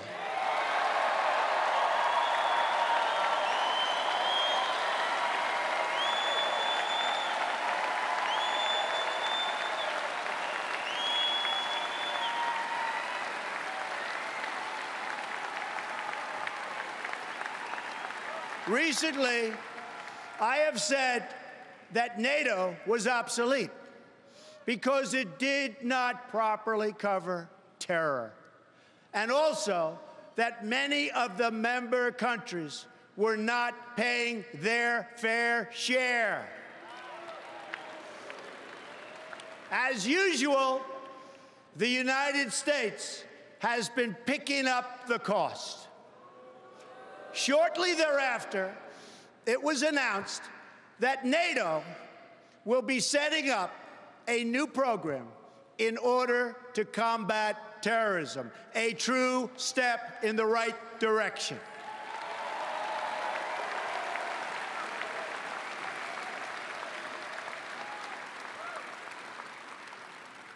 Lastly, and very importantly, we must immediately suspend immigration from any nation that has been compromised by terrorism until such time as proven vetting mechanisms have been put in place. We don't want them in our country.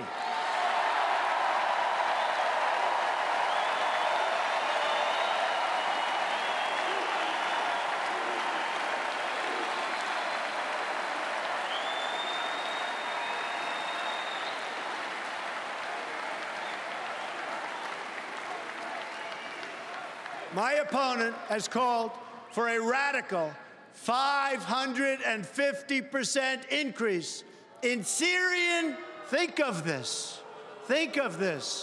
this is not believable, but this is what's happening, a 550% increase in Syrian refugees on top of the existing massive refugee flows coming into our country already under the leadership of President Obama.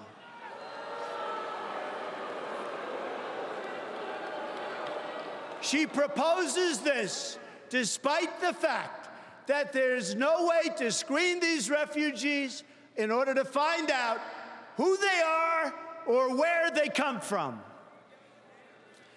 I only want to admit individuals into our country who will support our values and love our people.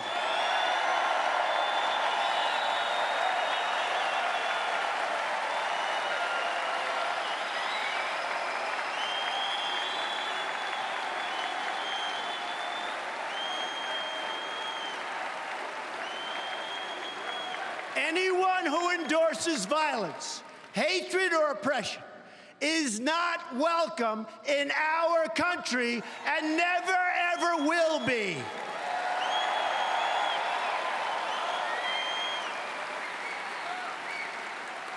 Decades of record immigration have produced lower wages and higher unemployment for our citizens, especially for African American and Latino workers.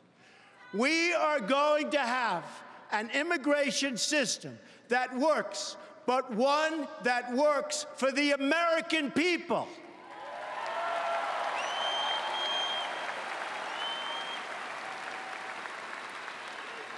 On Monday, we heard from 3 parents whose children were killed by illegal immigrants: Marianne Mendoza, Sabine Durd, and my friend, Jamil Shaw. They're just 3 brave representatives of many thousands who have suffered so gravely. Of all my travels in this country, nothing has affected me more, nothing even close, I have to tell you, than the time I have spent with the mothers and fathers who have lost their children to violence spilling across our borders, which we can solve. We have to solve it.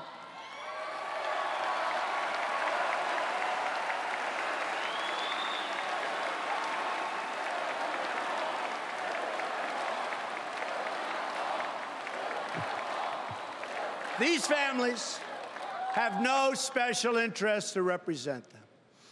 There are no demonstrators to protect them, and certainly none to protest on their behalf. My opponent will never meet with them or share in their pain, believe me. Instead, my opponent wants sanctuary cities.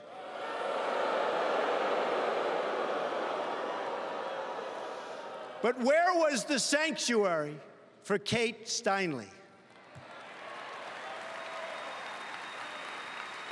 Where was the sanctuary for the children of Marianne and Sabine and Jamil? Where was the sanctuary for all of the other? Oh, it's so sad to even be talking about it because we could solve this problem so quickly.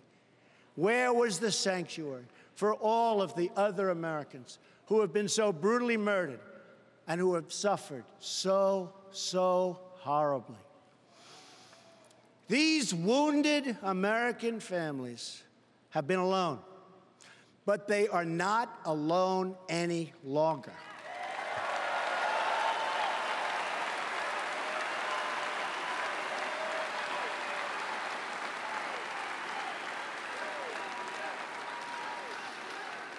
Tonight, this candidate and the whole nation stand in their corner to support them, to send them our love, and to pledge in their honor that we will save countless more families from suffering and the same awful fate.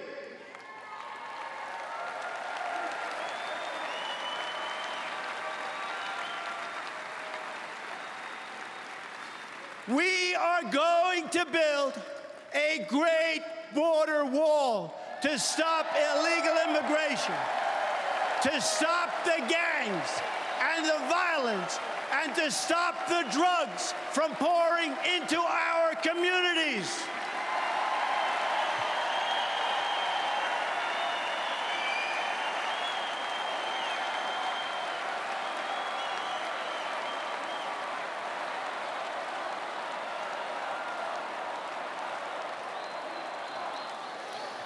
I have been honored to receive the endorsement of America's Border Patrol agents. And will work directly with them to protect the integrity of our lawful immigration system. Lawful. By ending catch and release on the border, we will end the cycle of human smuggling and violence. Illegal border crossings will go down. We will stop it. It won't be happening very much anymore, believe me.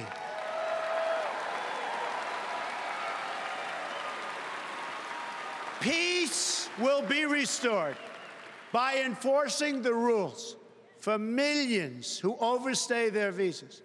Our laws will finally receive the respect that they deserve.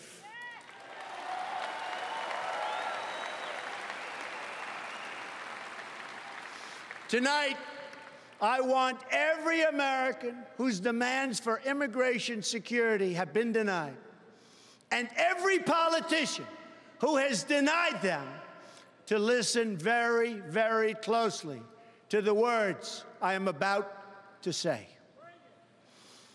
On January 20th of 2017, the day I take the oath of office,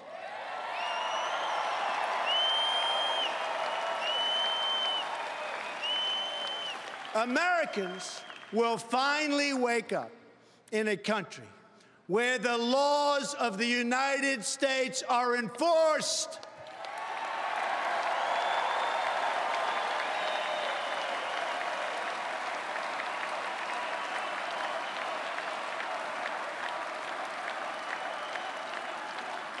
We are going to be considerate and compassionate to everyone. But my greatest compassion will be for our own struggling citizens.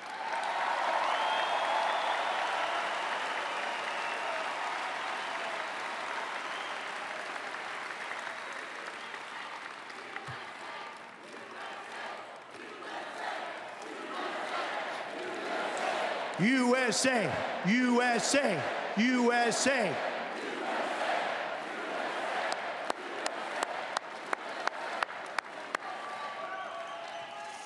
My plan is the exact opposite of the radical and dangerous immigration policy of Hillary Clinton.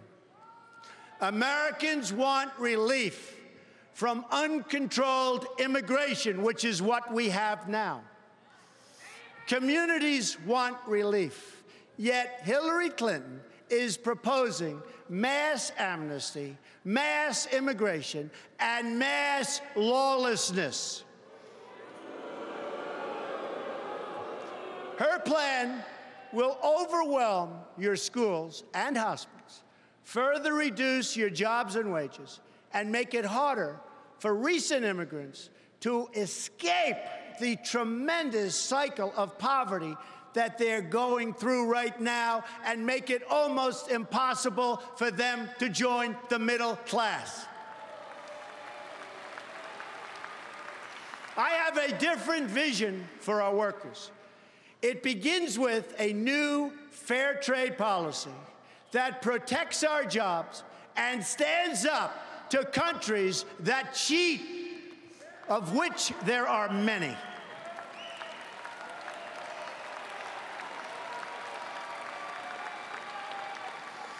It's been a signature message of my campaign from day one, and it will be a signature feature of my presidency from the moment I take the oath of office.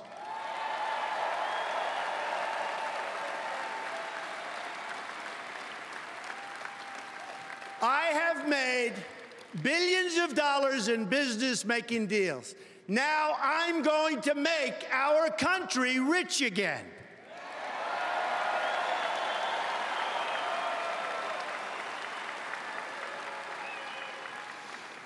Using the greatest business people in the world, which our country has, I am going to turn our bad trade agreements into great trade agreements.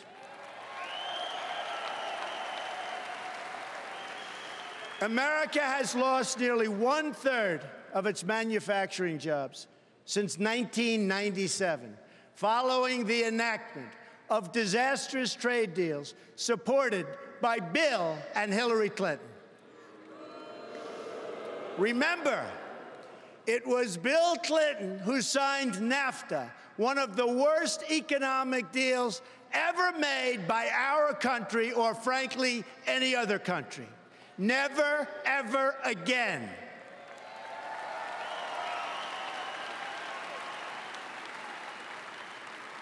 I am going to bring back our jobs to Ohio and Pennsylvania and New York and Michigan and all of America. And I am not going to let companies move to other countries, firing their employees along the way without consequence. Not going to happen anymore.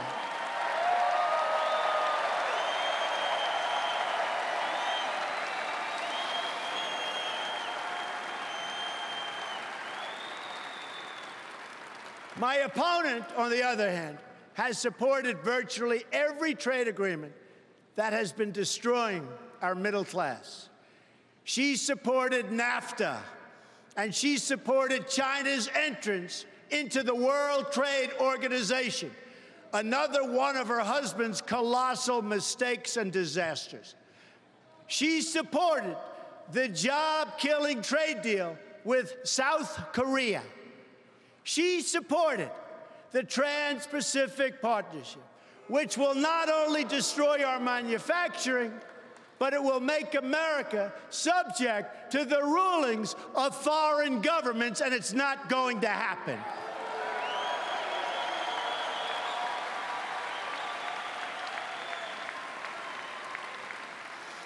I pledge to never sign any trade agreement that hurts our workers or that diminishes our freedom and our independence.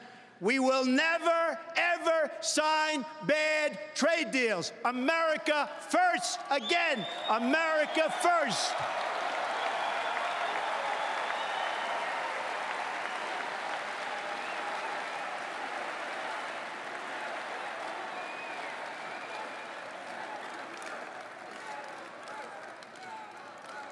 Instead, I will make individual deals with individual countries.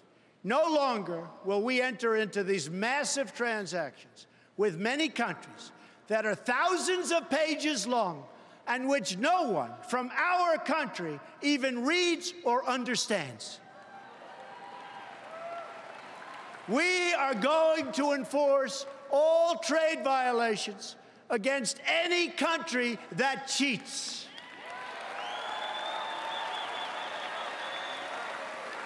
This includes stopping China's outrageous theft of intellectual property, along with their illegal product dumping and their devastating currency manipulation. They are the greatest that ever came about. They are the greatest currency manipulators ever.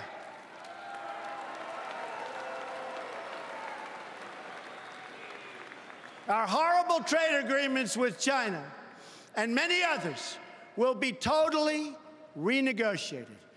That includes renegotiating NAFTA to get a much better deal for America, and we'll walk away if we don't get that kind of a deal.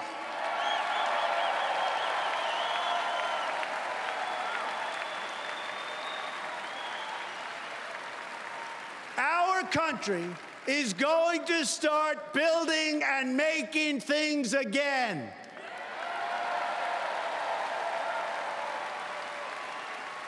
Next comes the reform of our tax laws, regulations, and energy rules. While Hillary Clinton plans a massive, and I mean massive, tax increase, I have proposed the largest tax reduction of any candidate who has run for president this year, Democrat or Republican.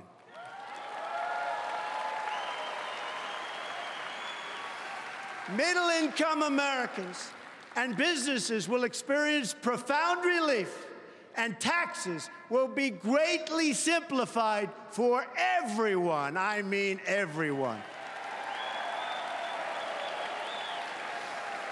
America is one of the highest taxed nations in the world. Reducing taxes will cause new companies and new jobs to come roaring back into our country. Believe me, it'll happen, and it'll happen fast.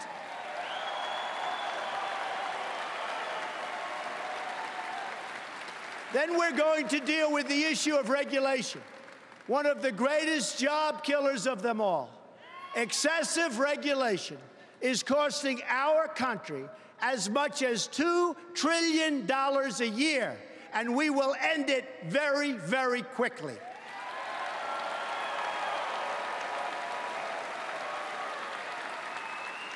We are going to lift the restrictions on the production of American energy.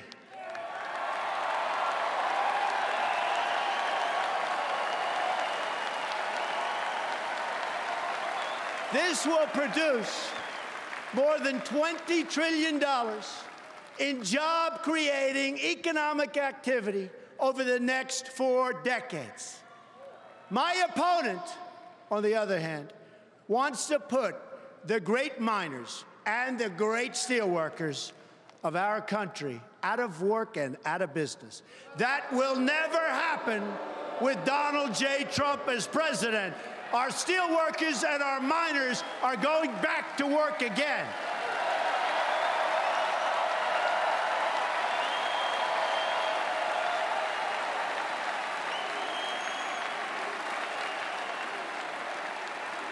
With these new economic policy, trillions and trillions of dollars will start flowing into our country. This new wealth will improve the quality of life for all Americans. We will build the roads, highways, bridges, tunnels, airports, and the railways of tomorrow. This, in turn, will create millions of more jobs.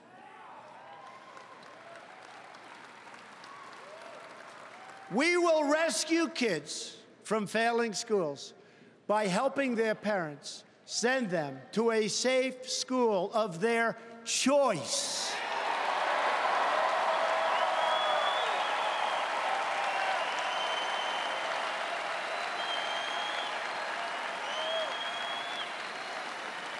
My opponent would rather protect bureaucrats than serve American children. And that's what she's doing, and that's what she's done.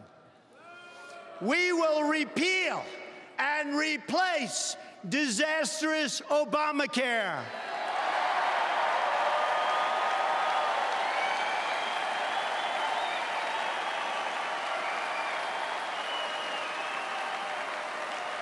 You will be able to choose your own doctor again.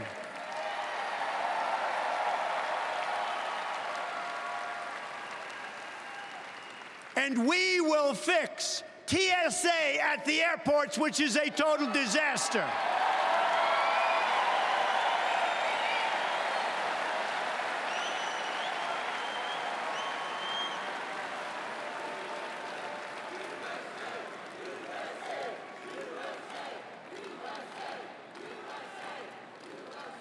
Thank you.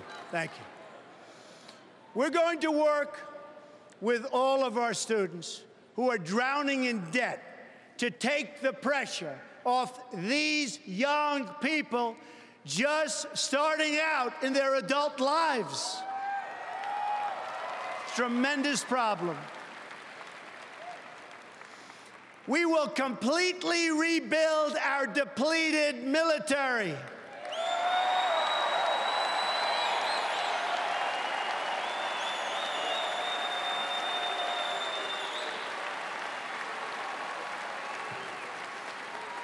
And the countries that we are protecting at a massive cost to us will be asked to pay their fair share.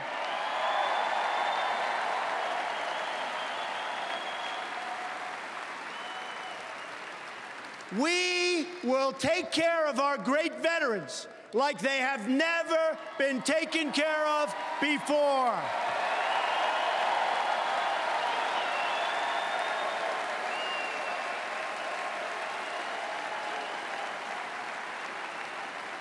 My just-released 10-point plan has received tremendous veteran support. We will guarantee those who serve this country will be able to visit the doctor or hospital of their choice without waiting 5 days on a line and dying.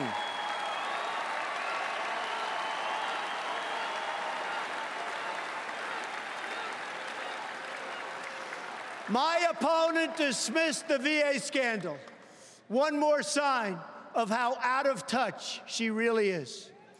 We are going to ask every department head in government to provide a list of wasteful spending on projects that we can eliminate in my first 100 days.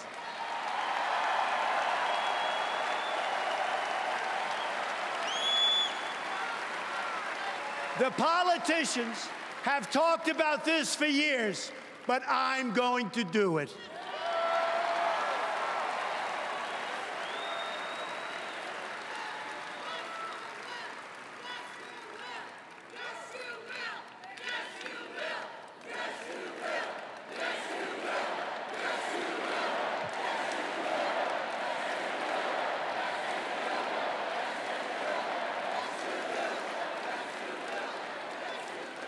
We are going to appoint justices of the United States Supreme Court who will uphold our laws and our Constitution.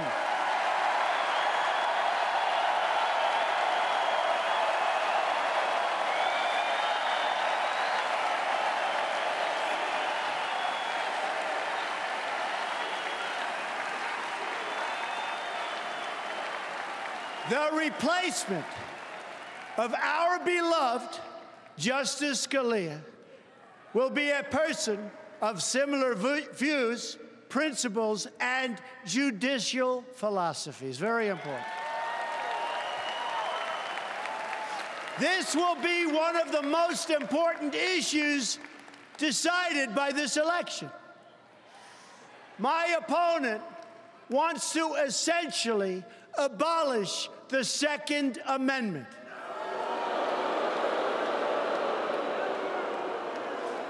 I, on the other hand, received the early and strong endorsement of the National Rifle Association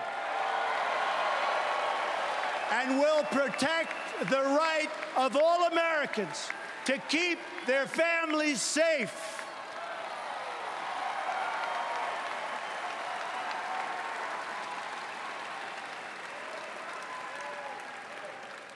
At this moment, I would like to thank the evangelical and religious community, because I'll tell you what, the support that they've given me, and I'm not sure I totally deserve it, has been so amazing and has had such a big reason for me being here tonight. True, so true.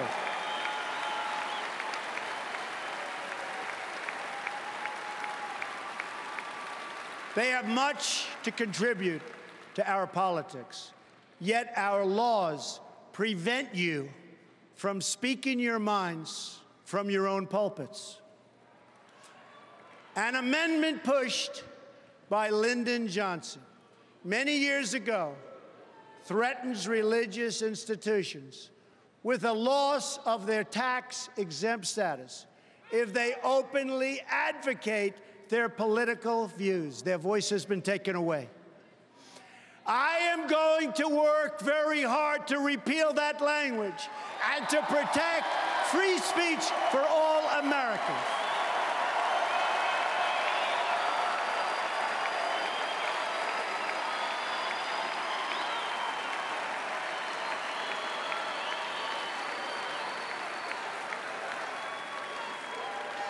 We can accomplish these great things and so much more. All we need to do is start believing in ourselves and in our country again. Start believing.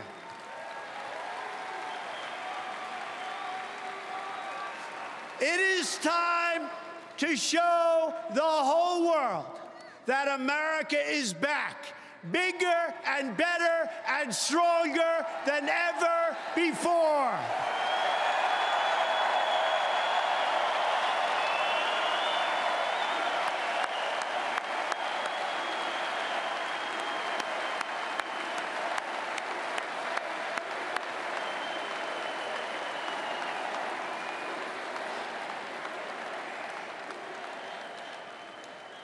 In this journey, I'm so lucky to have at my side my wife, Melania, and my wonderful children, Don, Ivanka, Eric, Tiffany, and Barron. You will always be my greatest source of pride and joy. And by the way, Melania and Ivanka, did they do a job?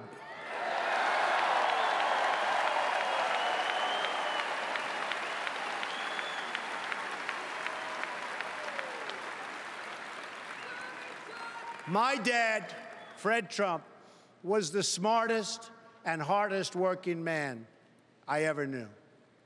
I wonder sometimes what he'd say if he were here to see this and to see me tonight.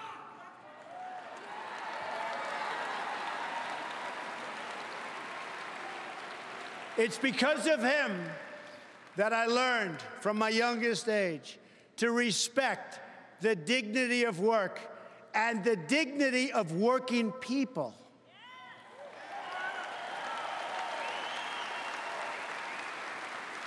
He was a guy most comfortable in the company of bricklayers and carpenters and electricians.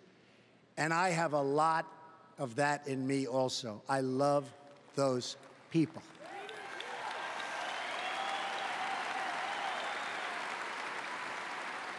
Then there's my mother, Mary. She was strong, but also warm and fair-minded. She was a truly great mother. She was also one of the most honest and charitable people that I have ever known, and a great, great judge of character. She could pick them out from anywhere. To my sisters, Mary Ann and Elizabeth, my brother, Robert, and my late brother, Fred, I will always give you my love. You are most special to me.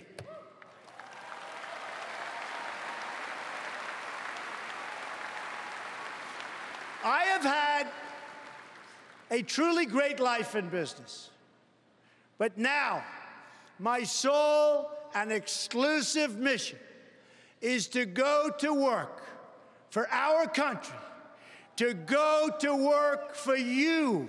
It's time to deliver a victory for the American people. We don't win anymore, but we are going to start winning again.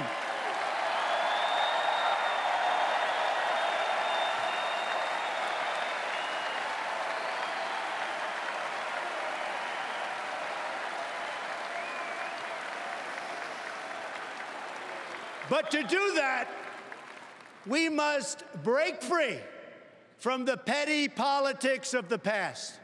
America is a nation of believers, dreamers, and strivers that is being led by a group of censors, critics, and cynics.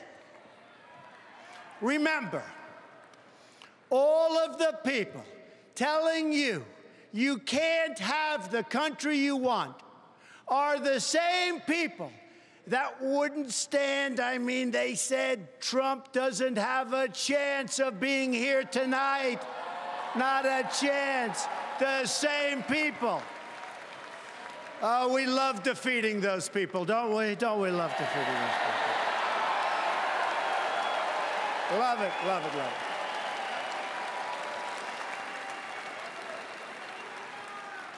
it. No longer can we rely on those same people in the media and politics who will say anything to keep our rigged system in place.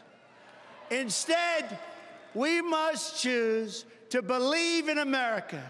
History is watching us now. We don't have much time, but history is watching. It's waiting to see if we will rise to the occasion and if we will show the whole world that America is still free and independent and strong.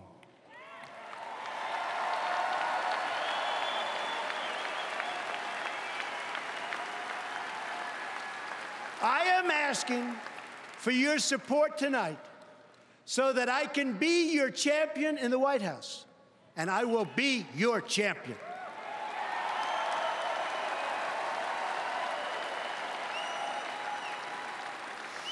My opponent asks her supporters to recite a 3-word loyalty pledge. It reads, "I'm with her." I choose to recite a different pledge. My pledge reads, "I'm with you, the American people."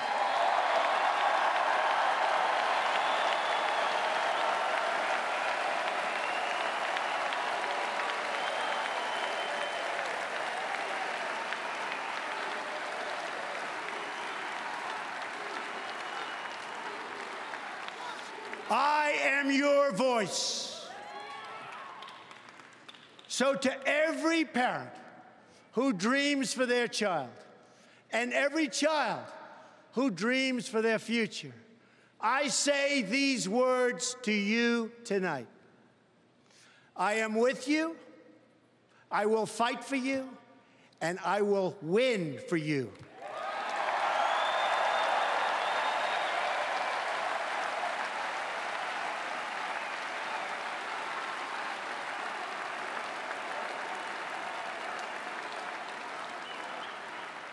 To all Americans tonight, in all of our cities, and in all of our towns, I make this promise. We will make America strong again. We will make America proud again. We will make America safe again. And we will make America great again. God bless you and good night. I love you.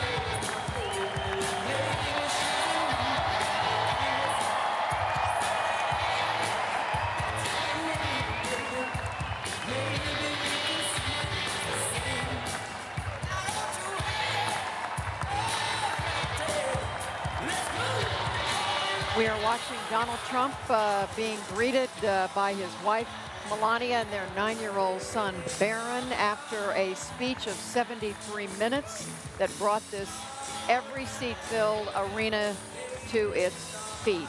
The delegates are cheering. You've been able to hear it, and here comes the rest of the family. This is Judy Woodruff. That was Judy Woodruff. I'm Gwen Eiffel. This is the PBS NewsHour NPR coverage of Donald Trump's acceptance speech as his entire family walks out on the stage, take turns greeting their father, their husband, and presenting quite a good-looking tableau as they play All Right Now. I don't remember who did that song, but that's what they're playing. That was a record-long acceptance speech, Judy. It was, and here comes his vice presidential running mate, Governor Mike Pence of Indiana, his wife Karen, and their daughter. We're watching that familiar tableau after an acceptance speech. The nominee is standing there with family. The running mate comes up with family, and there's loud music that people like, and here it is. And we're going to see fireworks, and I think we're seeing it now. Electronic fireworks, I think they're called. Right, not the kind. They're not setting the arena, the Quicken Arena here in Cleveland on fire. This was kind of an important and essential fix. Last night they had a little glitch with all this. But now we have the balloon. The iconic balloon drop is falling from the sky. Yeah. First the electronic fireworks, and now the balloons, which is basically, Judy, why I come to convention. Well, me too. Yeah. I mean, I come for the balloon drop, and we just saw it. And they're coming down from all across this arena. It's a very colorful scene. You've got... Stay for the speeches. I think, as Gwen just said, this is the longest acceptance speech. They may be on record. It was 73, 74 minutes or so. We have a little confetti coming as well with the balloons, and the party is beginning on the floor. Let's talk a little bit about what we just heard. Mark Shields, this was quintessential Donald Trump, wasn't it? It was, Judy. Donald Trump, let's give him credit, he has great confidence in the national attention span of the American people. 73 minutes is a long time, and if I had to sum it up in one sentence, I'll say it's always darkest just before it goes pitch black. It was not morning in America, it's midnight in America, literally and figuratively. It was a pretty dreary recitation of the national condition. David Brooks, I heard them talk about law and order, about fear, about political correctness, one of the biggest applause lines of the night, and he described Hillary Clinton as a purveyor of death, destruction, terrorism, and weakness, which runs completely counter to what we're looking at right now. But I wonder what you thought about that. Yeah, I like the early Batman, Heath Ledger, Dark Knight version. It was relentlessly dark, dystopian. I thought it read better than it was delivered.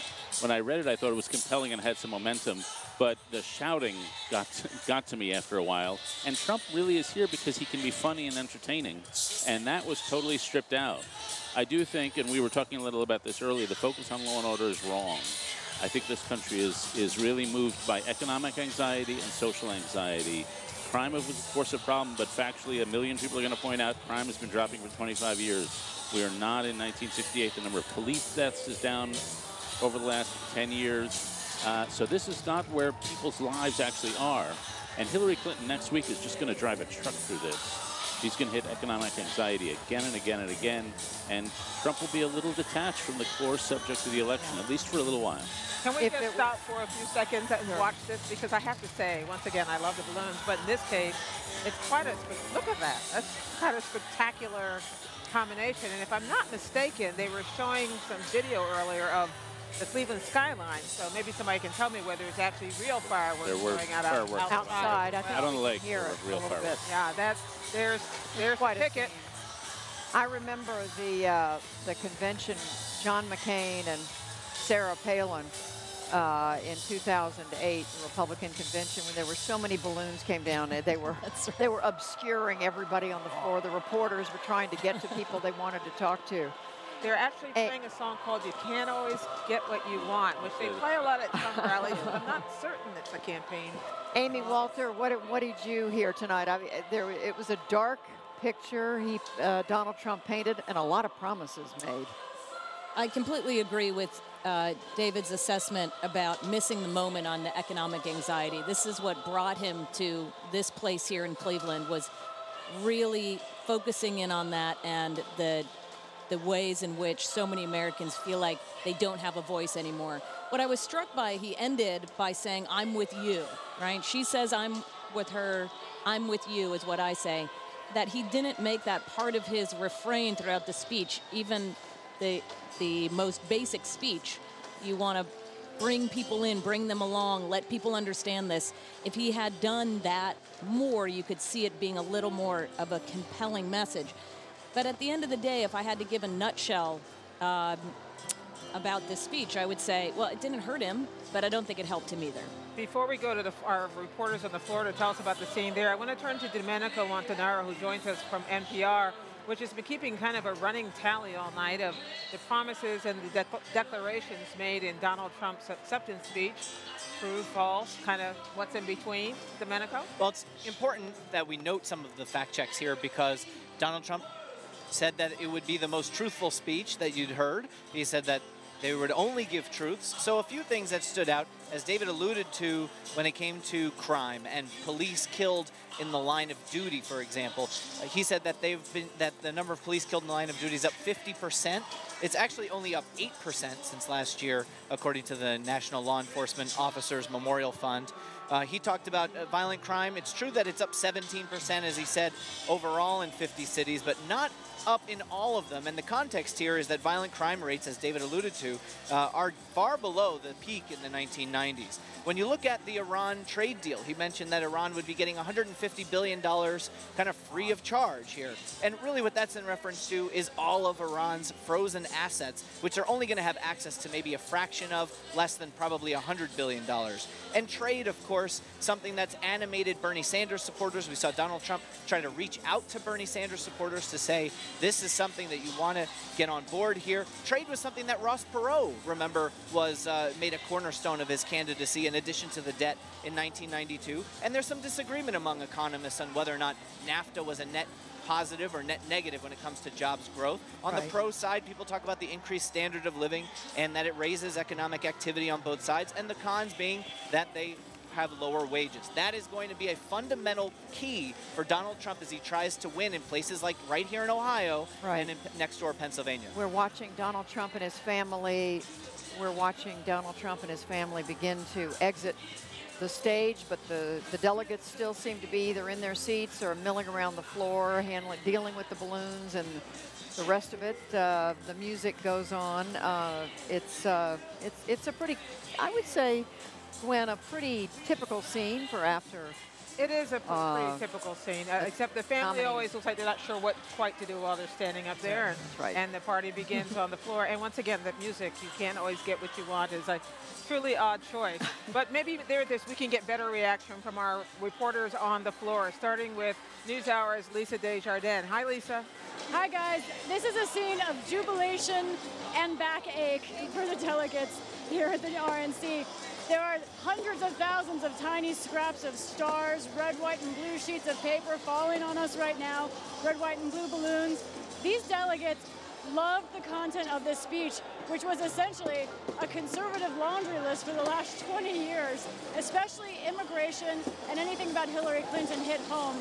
But I also think that Donald Trump, as much as he may have moved to the right on immigration, there was a big moment tonight when he tried to move this party to the left on gay rights and acceptance of gay Americans. I was watching the Mississippi and Louisiana delegations when Donald Trump talked about protecting LGBT Americans, and I saw two delegates look at each other and say, do we clap for this? They waited, and they did clap, and that was a big moment. Gwen, Judy? And we heard Donald Trump say something to the effect, you know, that's really something. Here at a Republican convention, people are applauding what I just said. Let's go to another part of the floor right now, or I guess she's at the podium. Rachel Martin of NPR, are you there? I'm here, Judy, yeah. We're on the podium and the party's up here too.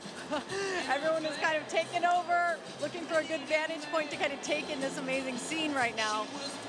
You know, I heard you all talking in the booth about kind of the darker tone of Trump's acceptance speech. The world, and America in particular, is in a bad place, and he's the guy to rescue it.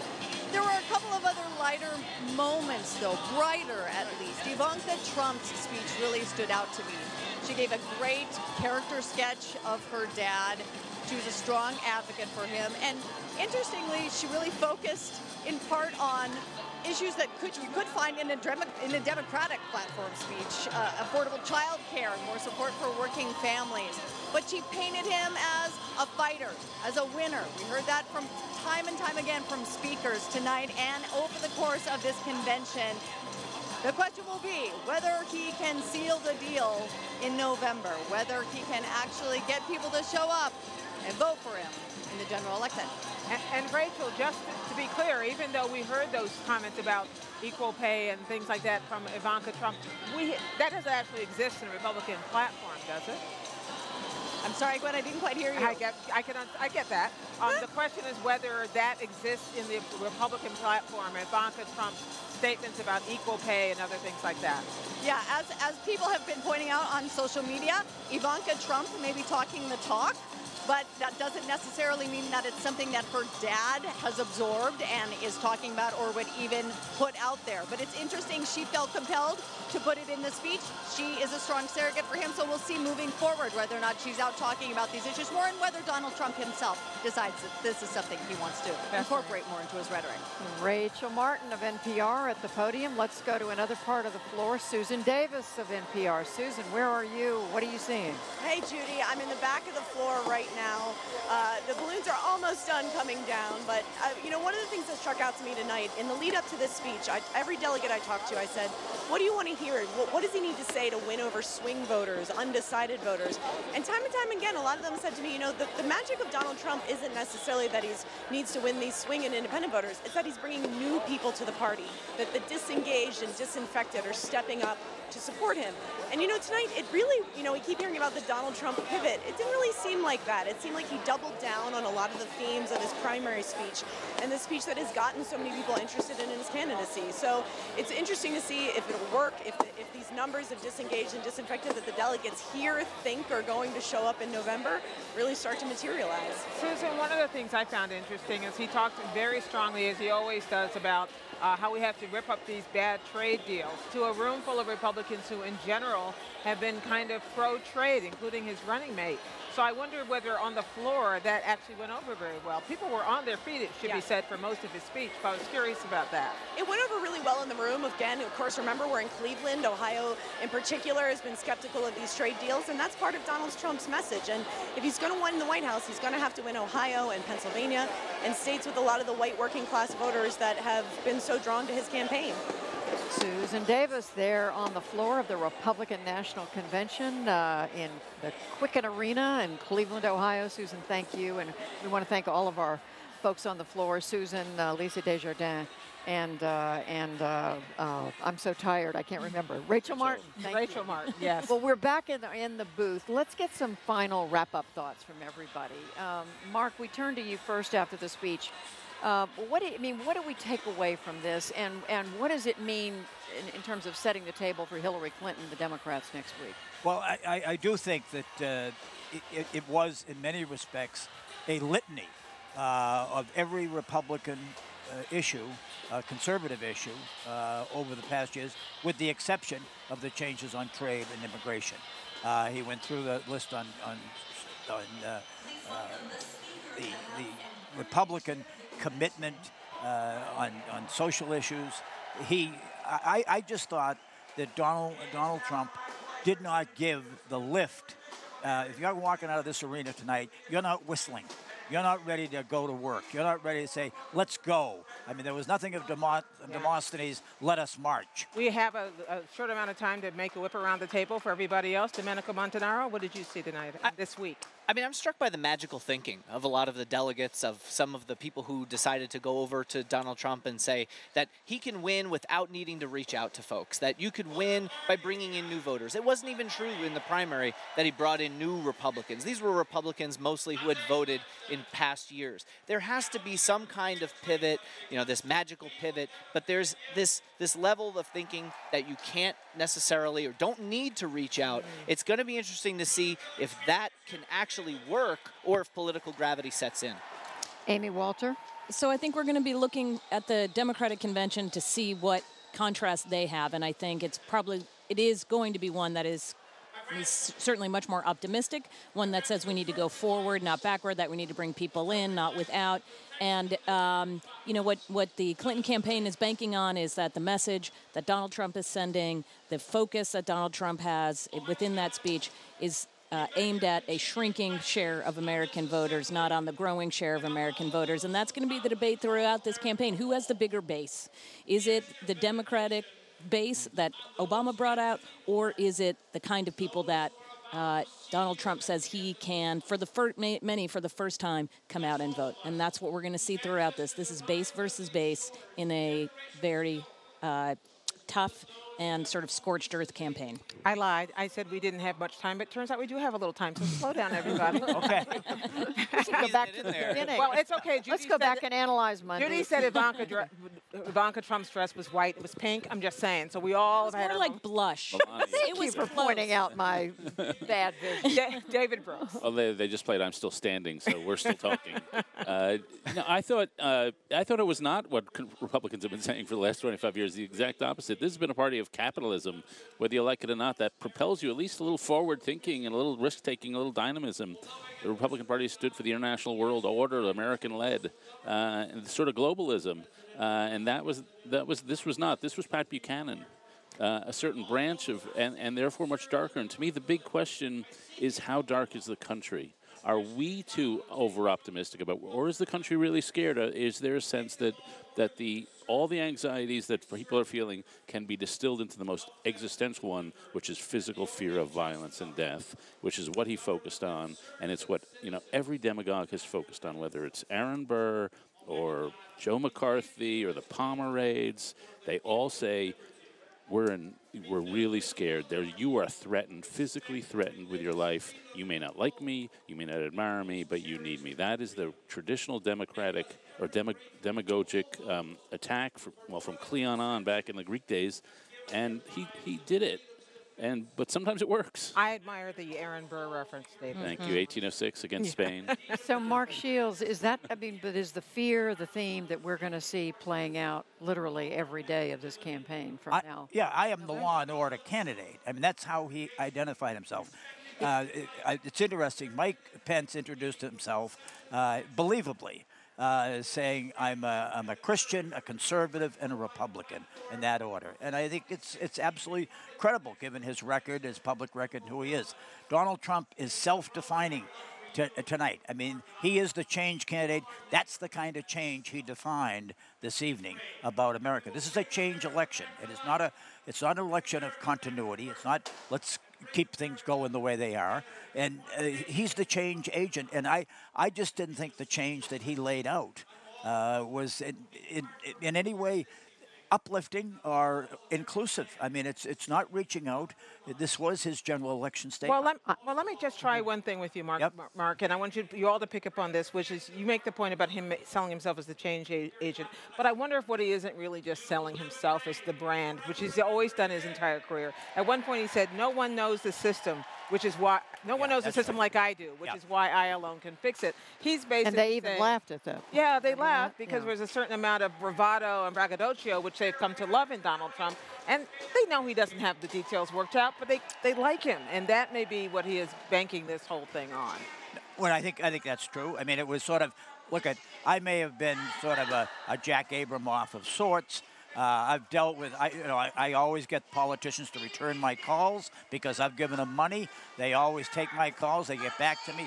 So this was a way of trying to turn that into an asset in behalf of the people. That he's been a fixer, whether it's zoning issues for his building permits or dealing with Congress. It's also, he opened the post. It's like you know who I am. Well, he's been saying this for quite some time, and if you talk to any of those folks who are at his rallies or his voters, they say that's why we like him. He can't be bought. And all the rest of these guys are all bought, the special interest money. And, that's a theme that goes throughout. Obviously, Bernie Sanders brought it up as well. But this idea that he is not just outside the system, but he understands the system and yet can separate himself from it is what is very appealing to a lot of people. Domenico. That message has been incredibly unfocused this week. I mean, you had distractions day after day, and including in this speech, Donald Trump could have built that in to a lot of his speech, and he didn't hit on the outsider, on the guy who isn't taking money from lobbyists. He didn't go there in a way that he was built in a real structured way. But he did hit on what Hillary Clinton is not, which is Hillary Clinton's the one who is stealing from you, essentially. I made a note at one point, he's going to be a very tired president if he's elected because he must have listed 50 or 70 things that he's going to do. He said, he's going to get rid of Obamacare and replace it. He's going to build bridges, fix our infrastructure. He's going to defeat ISIS. There's going to be a wall at the border. He's going to do that right away. He's going to end crime, throw all the criminals in jail. Fix the TSA. There's going to be equal pay, fix the TSA, and that got a big, but on and on and on. This is going to be a very busy president, David. He had me at TSA, so that was a good moment for me. But, there's not a lot of how exactly. A lot of it is trust me, trust me, trust me. But, if you're going to make the indictment, the country... Believe me. Believe me, yes. Believe me. Which is his verbal tick when he wants applause. Yeah. If the indictment is the country is messed up in 8 million ways, you better have 8 million responses. And it is a pervasive indictment of the country, and people are amazingly pessimistic, especially Trump followers. So maybe it'll play better than the vibe we're giving here. But, I do think I'm a little dubious just because the mood, he's broken so many molds in this campaign. That's right. And the mold is always, you got to end with hope. And he's not doing that, but maybe that mold will work. The one more mold I want to mention is that I wonder he's always been better riffing than off the prompter. And I wonder if it would have taken total guts, but he's got that, to riff in a convention speech. Because what we like, I have a friend who came home from abroad after several years who had never seen Trump, had no notion, and he said, I can't stop watching the guy. He's so entertaining. And this speech didn't quite have that element of the Trump campaign. Amy. Going to David's point about are people fearful, we look at that number that says 70% of Americans say we're off on the wrong track. But when you look at the Wall Street Journal poll, what you find that this last month, the increase has been among the following groups: young people and African Americans. So that's a very different fear that they have. And much of it is what's happening with police. Much of it is what's happening, what they see in the campaign. Well, we have come to that moment in the evening when we need to thank all of you. That does conclude our special PBS NewsHour NPR coverage of the Republican National Convention. Next week, we know what else is happening. I'm Judy Woodruff. We're in Philadelphia for the Democratic National Convention. We'll be back on the air, however, in between that now and then tomorrow for our regular program. And we'll be, I guess I just said that, in Philadelphia for the DNC. Thank you and good night. And we didn't get a chance to thank you.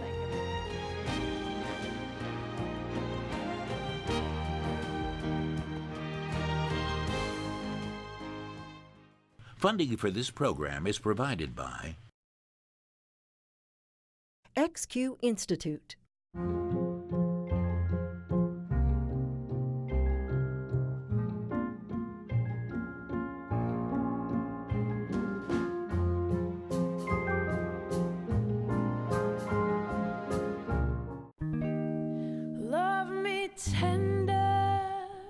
We can like many, but we can love only a precious few.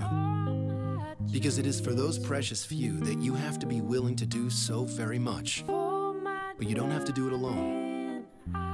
Lincoln Financial helps you provide for and protect your financial future. Because this is what you do for people you love. Lincoln Financial, you're in charge. BNSF Railway. This program was made possible by the corporate